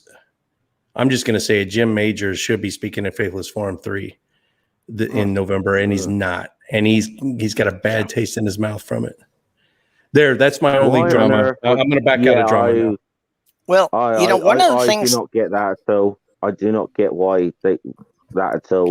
he wouldn't be allowed to speak. But anyway, that's more drama, and I'm perpetuating it, and I'm bad, and I'm slapping myself. One of the things that has impressed me about this community is at this point, I've probably been involved with a couple dozen fundraisers, and just seeing, how many anonymous donations we get, that there are some very generous people who just don't want anyone to know who they are. Because to me, that's the true charity, that they get no recognition for it at all. But, every time there's a need, they step up and they throw something in the pot. That's the only way we can do it, because we don't have benevolent benefactors like the believer community has. Like, for instance, there's a local community here that I'm really on good terms with. I'm a member of the Atheist and Christian Book Club here in Dallas-Fort Worth. And this is a believer group, but atheists are half the group, right? They don't have to worry about money because they have enough people that die, and they leave entire estates to this group. We don't have rich atheists that die and leave everything to Purple Rhymes with Orange. We don't have that. Yeah. Well, who is it? Is it Tria or is it you, Purple, that said something about the same $20 is going from hand to hand here in the atheist community? Oh, yeah. On Patreon, it's like, people are sending me money on Patreon. I'm sending it to other creators. And it's like, when I look at the list that plays at the end of people's videos of who's donating to them, and it's like, I think that the same $20 just getting passed around between us until Patreon eats it all up in fees and no one actually gets any money from it. Okay. Well, the trick is just to give 10%, but eventually as your channel grows, that 10% becomes larger. Like, we only get $37 a month on Patreon, and I give it more than $3.70 to other creators. Wait a minute. I get how more it should than you be. do? I know. What's up? That's weird. I'm not gonna chill for throw Patreon. Money at Atheist Edge. Come on, let's do it. No. Listen to you guys on food stand. I make $4,000 a month sitting on my ass from being a retired Marine. I don't give the money to someone else that needs it more. Yeah, well, basically at this point, it's like, I've got a half dozen people who are sending me $1 or $2 a month each. And I'm just letting that accumulate on Patreon. I figure I'll draw it out once a year, and it pays for a year subscription for the StreamYards. But but at that rate, my channel's basically self-supporting, so I can do this without anything really coming out of my pocket. Yeah, I'm trying to figure out how to do things with the people I have to report money to, because nobody knows what Patreon is. So, the Section 8 people, they don't know what it is. The state welfare doesn't know what it is. Social Security doesn't know what it is. And they don't know how to tell me to report it such that they are happy. So, no matter what I do, they're not happy with how I do it. Okay, well, what you have to tell them, is that this is what you got paid for doing a job, that you got this much this month, but, that you don't have records of it now, but at the end of the year, Patreon will generate a 1099 form for them. Oh, that's what I've already told them, and they don't like that. But we want it now. And it's like, I ain't got it now. Yeah, well, I ran into a lot of problems with that because, just being self-employed and just doing odd jobs for people, there really wasn't paperwork. There wasn't a paper trail to track it most of the time. Yeah, and then with my thing, I mean, it'll be a little bit easier if I ever get approved for medical transportation, which I'm not looking forward to anytime soon. But as long as I have to pay at least for an Uber car to get me home from dialysis, I need that money. And it makes things a little bit difficult. Because it's $10 a trip I can take a bus up there. That's not a problem. But it's $10 to get home. Yeah. Well, and I can understand that after that procedure, like you say, you don't want to take a chance of falling asleep on the bus on the way home, or that it could actually be dangerous for you. Or falling over on the way home from the bus stop. Yeah. Yeah. I mean, you are weak, you are wobbly. And especially where you live, that it's not a flat gradient anywhere. You're either uphill or downhill everywhere. Yeah, uphill both ways. Actually, you're more likely to fall over going downhill. Mm-hmm. What I'm hoping for is that sooner than later I get a permanent, if you will, way to do these things that I can do at home. Yeah. And I don't have to worry about the transportation. Well, and as Ox says here, I always endorse using PayPal, because if you send somebody money on PayPal and you mark it as I forget exactly what the box says, but money for a friend, PayPal does not charge a fee, and PayPal does not generate any tax records. So it's completely up to you if you want to report it. That's true to some extent. It still charges 2.5% that goes to PayPal, but it's way less than the 30%. If you send a super chat in a live stream, like if Purple gets a live chat right now, YouTube/Google/Alphabet takes 30% of that. Yeah. Now, PayPal actually does have a thing that if you and the person you're sending it to each have a PayPal account, that you can send money to a friend and PayPal will not take out any fee from it, as long as it's entirely within their system. Yeah. Yeah, you got to read it carefully when you're sending the money to check the right box for that.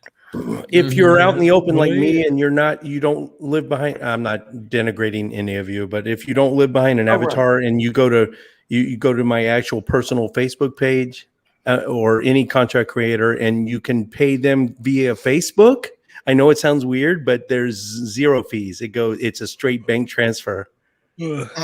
When I used to do art commissions, I'm probably gonna open those up again soon. I do it all on PayPal. It's the easiest way to pay an artist. The way I understand I just send an invoice for money when I finish the artwork. So the way I understand it, and please correct me if I'm wrong, if you send through PayPal recurring payments, you've got to do it every time, right? To send a gift every month or something like that. And if that is the case, a lot of people won't be bothered with that. They don't want to do that. They want it easy. PayPal does have a thing that you can set up a recurring monthly payment to send to the same person the same date every month. When you do that, I think it is what Jim was saying. I think when you do that, it is the like 2.9% plus a 30-cent transaction fee. Okay, I didn't know there was a alternative to that. Also, through PayPal, you can now buy cryptocurrency, and I'm not going to shill it, but you guys log into your own personal PayPal, and if this show were to have happened a week ago, I would say start buying now, but it's rebounded. So it might not be a good time to buy, but you can actually buy crypto right now.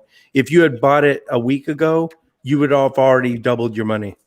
Yeah, well, the crypto is very volatile, so it's a matter of, exactly which one you're buying. It's a long term. They offer 4. They offer Bitcoin, Bitcoin Cash, Ethereum, and Bitcoin Lite. And I got a little in all of it. And it's it's money that if don't be afraid, it's money that if you lost it, it wouldn't be a big deal. So just put in what you can afford to lose. Well, But that's the thing. Yeah. I mean, there are success stories with people putting in a few bucks back when Bitcoin first started at 6 cents. Bitcoin was once 6 cents, and now it's worth 30,000. So you can imagine the millionaires that have come out of this. Yeah, I know somebody who was doing not badly at all with the Bitcoin, and then he went and died. So it doesn't make any difference. Well, I know somebody who did manage to, hit the Dogecoin, that he had bought it basically when no one had ever heard of it. And then when it peaked with that GameStop thing. But if you left it in since then, you're taking a bath. So it's all a matter of when you want to get out. Those are fly by night ones. If you just go to regular Bitcoin, even now, just go ahead and put a few bucks in there, and you can thank me later, and you can give me a percentage of your income later when you're a millionaire. Oh, okay.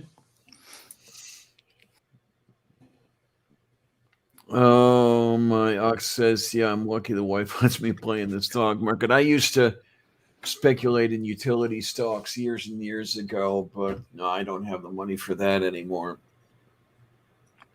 Utility stocks are generally safe because the price of energy is always going to go up. Mm-hmm. Renewable energy stocks are going to continue to grow.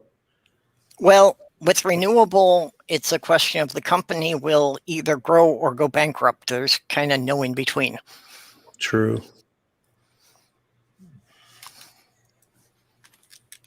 So yeah, if you're investing in stocks, you got to do your research, and it's a form of gambling. You've got to figure out if you think the company's going to keep going. All money is fake. Ox says fake money. All money is fake. It's not based on the gold standard anymore. Your money is the piece of paper it's printed on. It's a promise to pay you goods and services based on, money's fake already. This decentralizes the banks. It gives us power. I don't see a downside to cryptocurrency unless, was the big hack. What year was that? You're always risking getting hacked and then you lose everything. But aside from that, I mean, the only gambling I do is horse betting because I'm so good at picking ponies. So it's not for me. I used to pick the occasional pony when I had an insider, but no, my sister died in 2007, so no more of that. I'm so reliable. I could probably make money handicapping, but I don't. You should look into that. That's a very narrow niche market.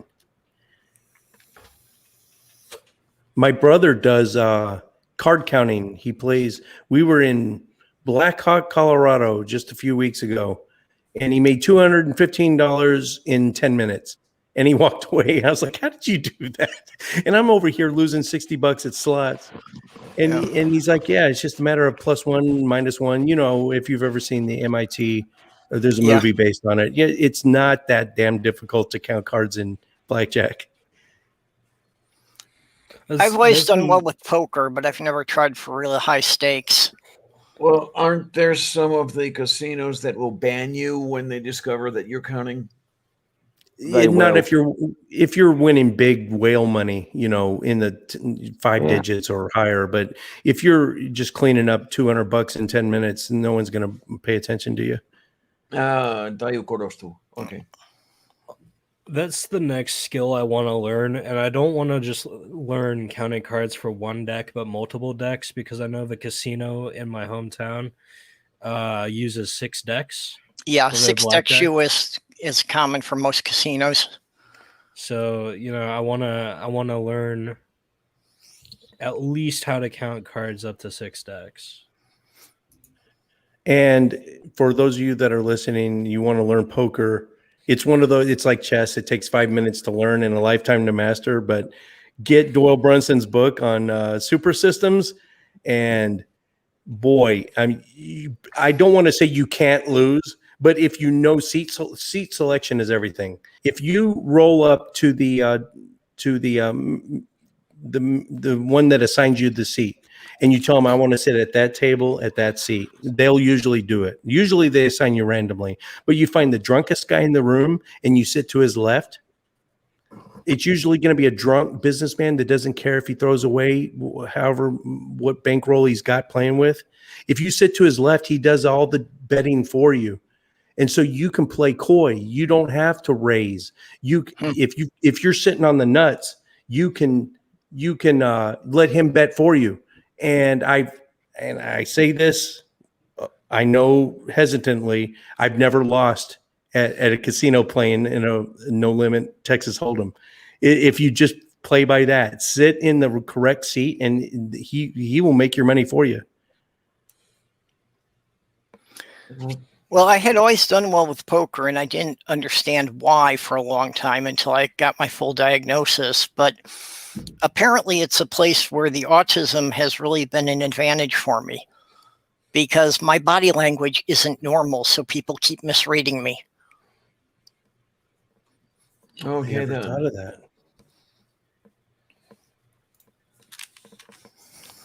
Yeah, people basically can't tell when I'm bluffing because my body language doesn't give the signals they're looking for.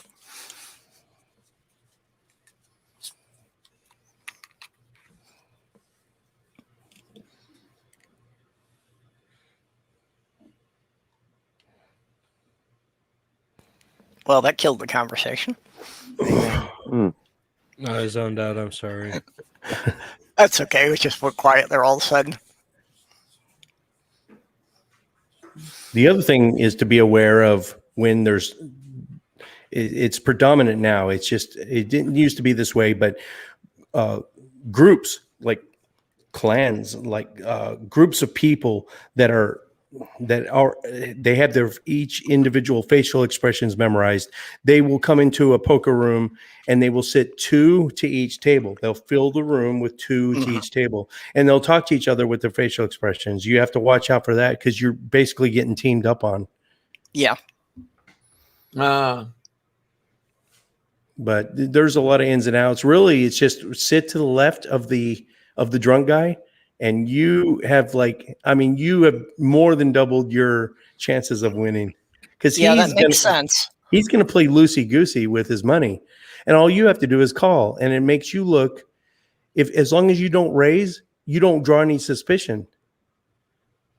And you can just clean up. I'm telling you.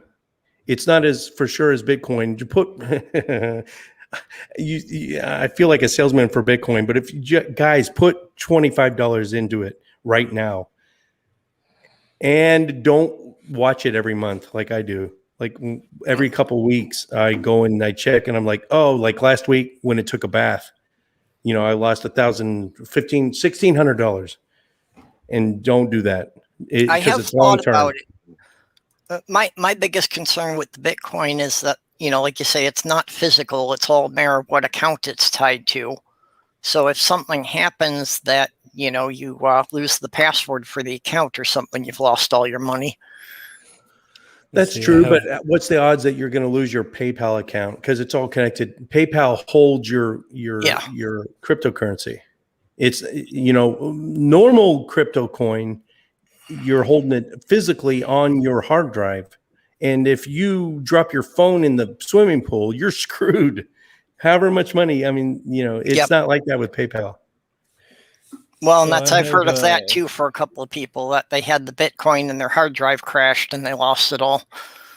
I have $9.41 on PayPal. Let's buy some Bitcoin. Do it. And then you can. How do I do this? Go to crypto at the top. There's a whole tab for it now. And then just put it in regular Bitcoin. Don't mess with the Ethereum or anything. And especially not Bitcoin Lite. I think I'm going to lose all that probably. Why is there a Bitcoin Lite? What's that supposed to be about? There's so many. And see, the deal is right now it's the wild west of cryptocurrency. Anyone can do a startup like Dogecoin, right? The one you were talking about earlier. There's so many. It's based on a stupid meme of was it a German Shepherd or whatever it is? Is it an Eskimo? What kind of dog is that? Shiba Inu. It's an Eskimo. Oh, yeah. It's a Shiba Inu. I don't even. It looks like it's got really icy blue eyes. It's a beautiful dog. Yeah, but it is a type of sled dog, but yeah. Yeah, there's these pop-up fly-by-nights, but eventually there's going to come a time. In fact, I got a friend who's an expert on it. There's an actual year where, okay, the steel curtain comes down and no, you can't start anymore. And that's coming soon to a theater near you. Oh. And once that happens, it's going to change the game. I didn't know there was a deadline set. Yes, there is.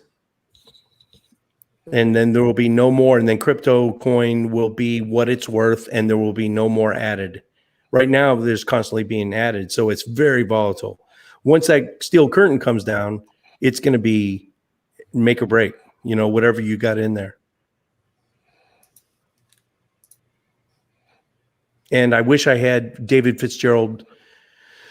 David Fitzgerald, what is his show? He does the Atheist Money Talk or whatever. I had him on the show once, and we briefly touched on crypto coin, but this was so many years ago. I wonder what he has to say on it nowadays.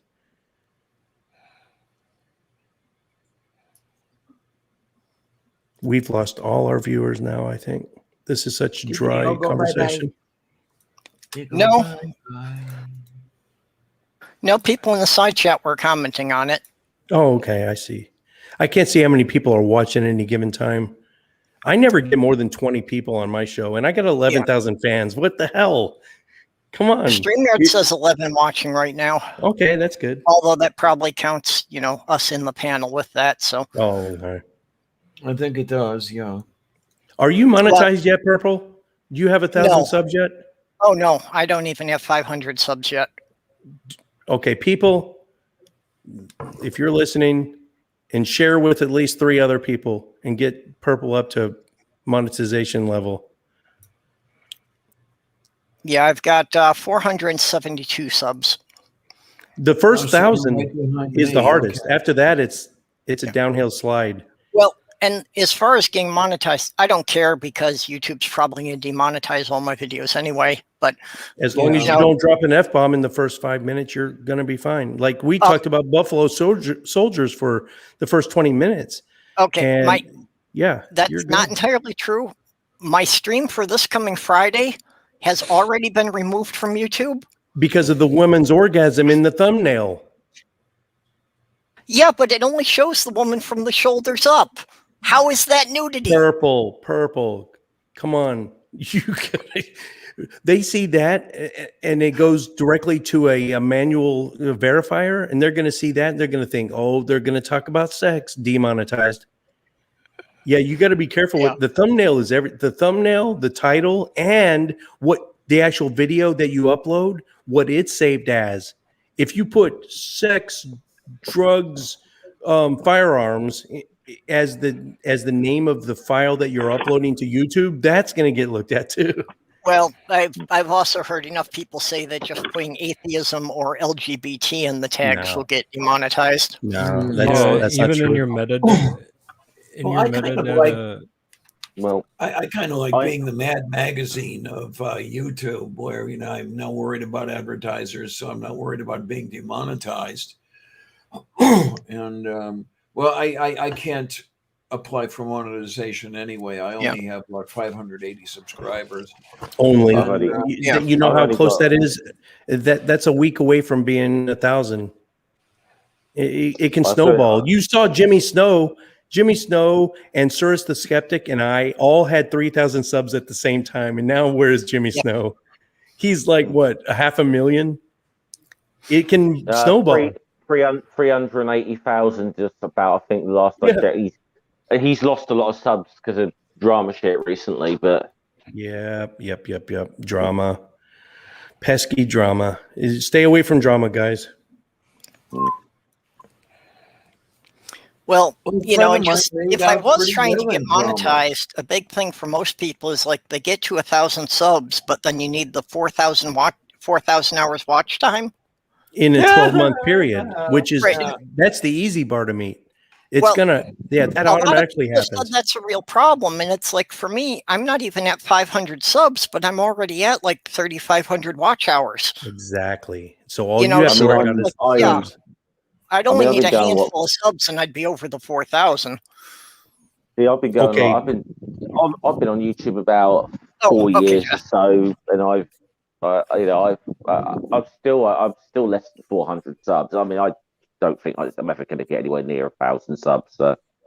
That's so crazy. Jeff Breeze is just it's a staple in the atheist community. I just don't see you having that I don't know. I fear. don't see how. I don't popped up a bit over the years, but Yeah, I you know, I don't get it either that, you know, people have got the impression I'm some kind of community organizer or something, and I don't really know where that came from, but you know, that's what they say on Twitter. You are Well, a it's all hub. the fundraisers you've done. Yeah, Really, and you're a it- hub to the community. People, you're kind of like the hub and the spokes. They all meet up with you. Yeah. That's why. And what is I it? understand you and your position much better than I understand myself. People call me a cornerstone, and it's like, why? Where am I? Well, Anywhere again, near? you've been here, you know, really a relatively long time compared to most of us on YouTube. Not that much longer than. No, I'm not even here longer than you. You've been here longer than I have. I thought you've been like 5 years that you've been doing No, things. I showed up only around the end of 17. Really? Yeah. No, well, for your own channel, but you were saying you were doing stuff on other Oh, channels well, I was before doing that. stuff with Jones, yeah, for another 6 months before that. So maybe, okay, maybe it is 5 years.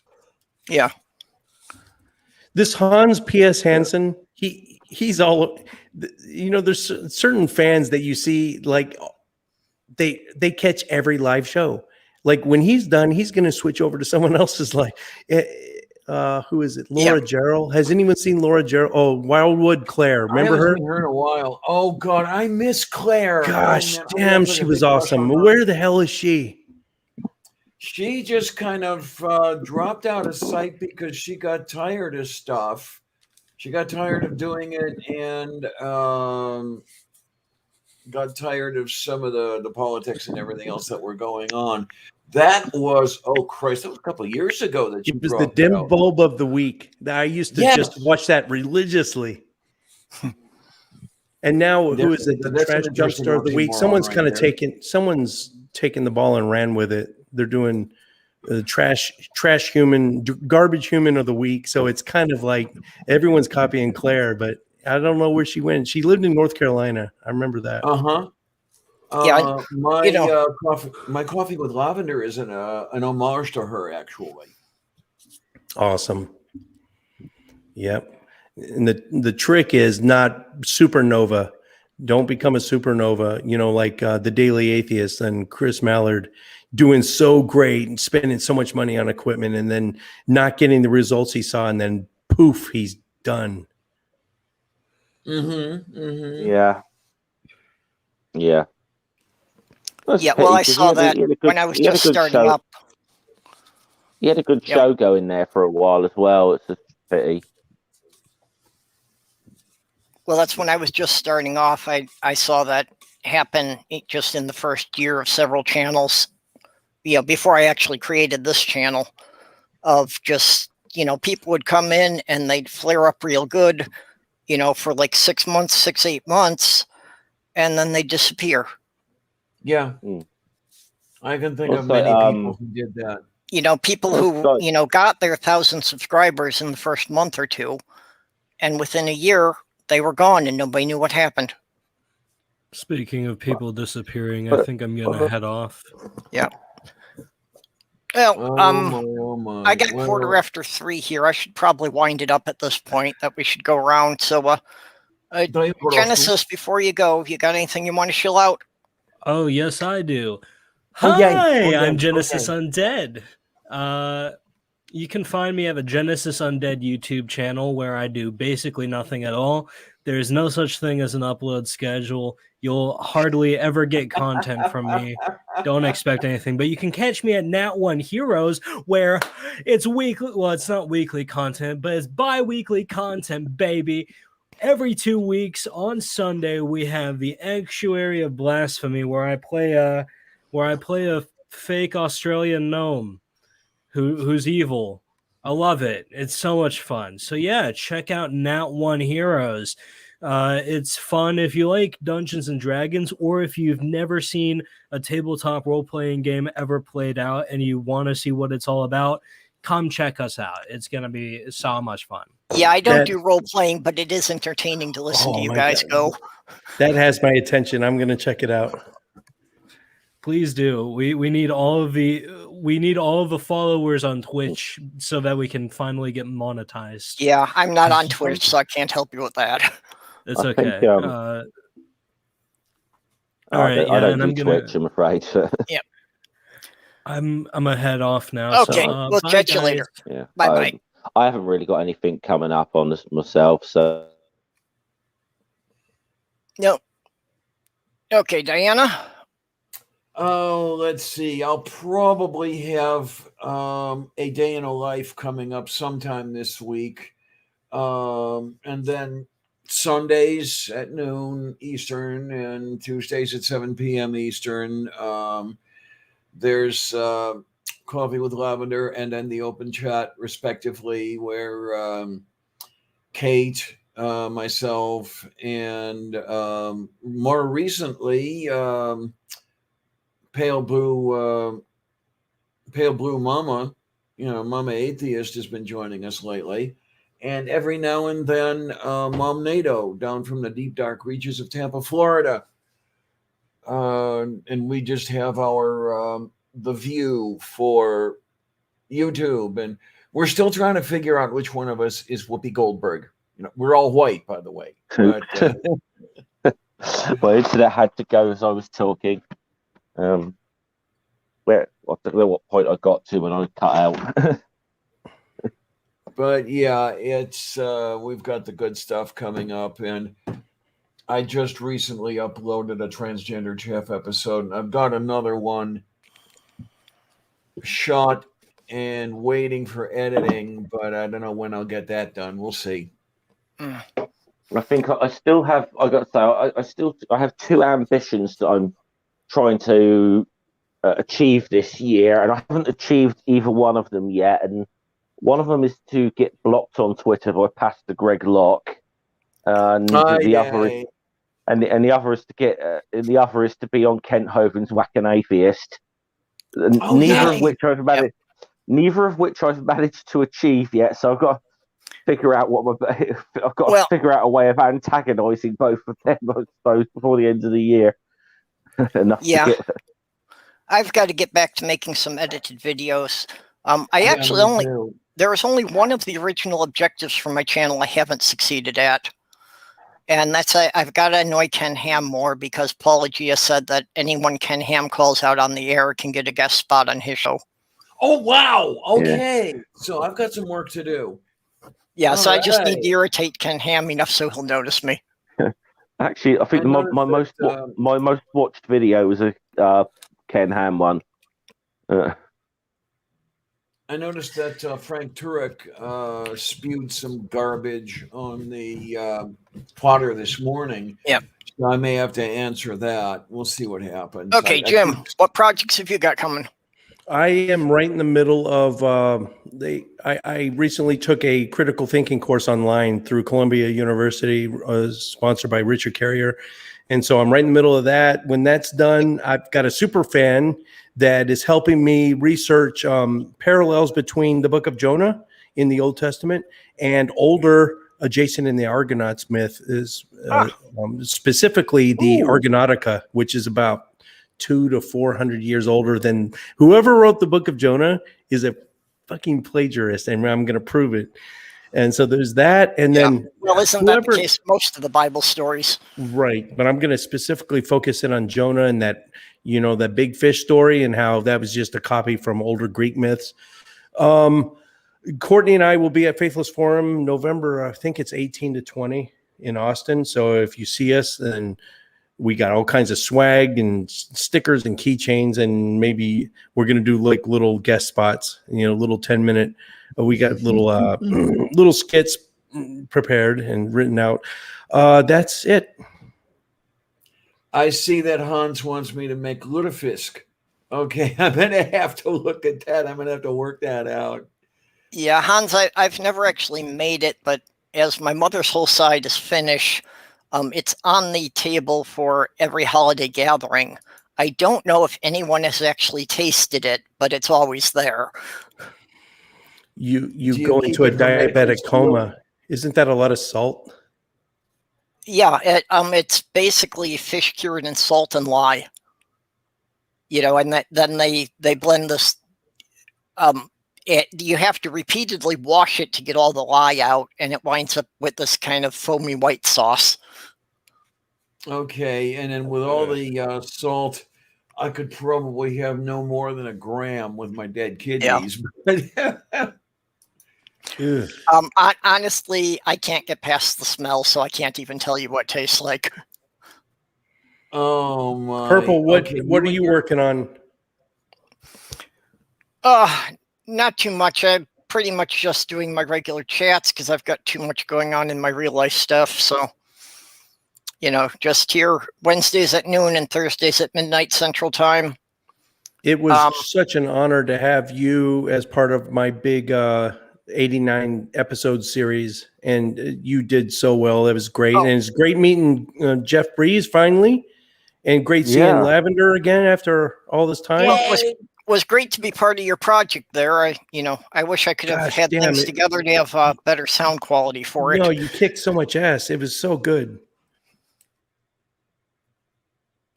Well, yeah, and anytime you're free, you're welcome on here. And I try to do the shills on Saturday evenings, but I have nothing really resembling a schedule, so I can't even predict what time I'm ever going to be awake.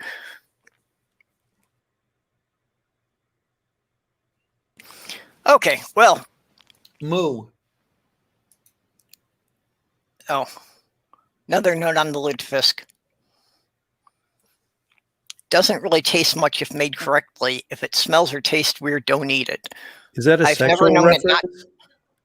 I've never known it to not smell weird. I think that's a sexual innuendo. Sorry. Okay, well, with that, we will thank you, everybody, for being here. Thank you, everybody in the side chat, for your comments. And a special thanks to all my Patreon supporters for paying for the StreamYards. So Utah Outcast, Vonrick, Junie the Apostate, Ox, Robert X, the Lavender Lady, and Greg Hartwick.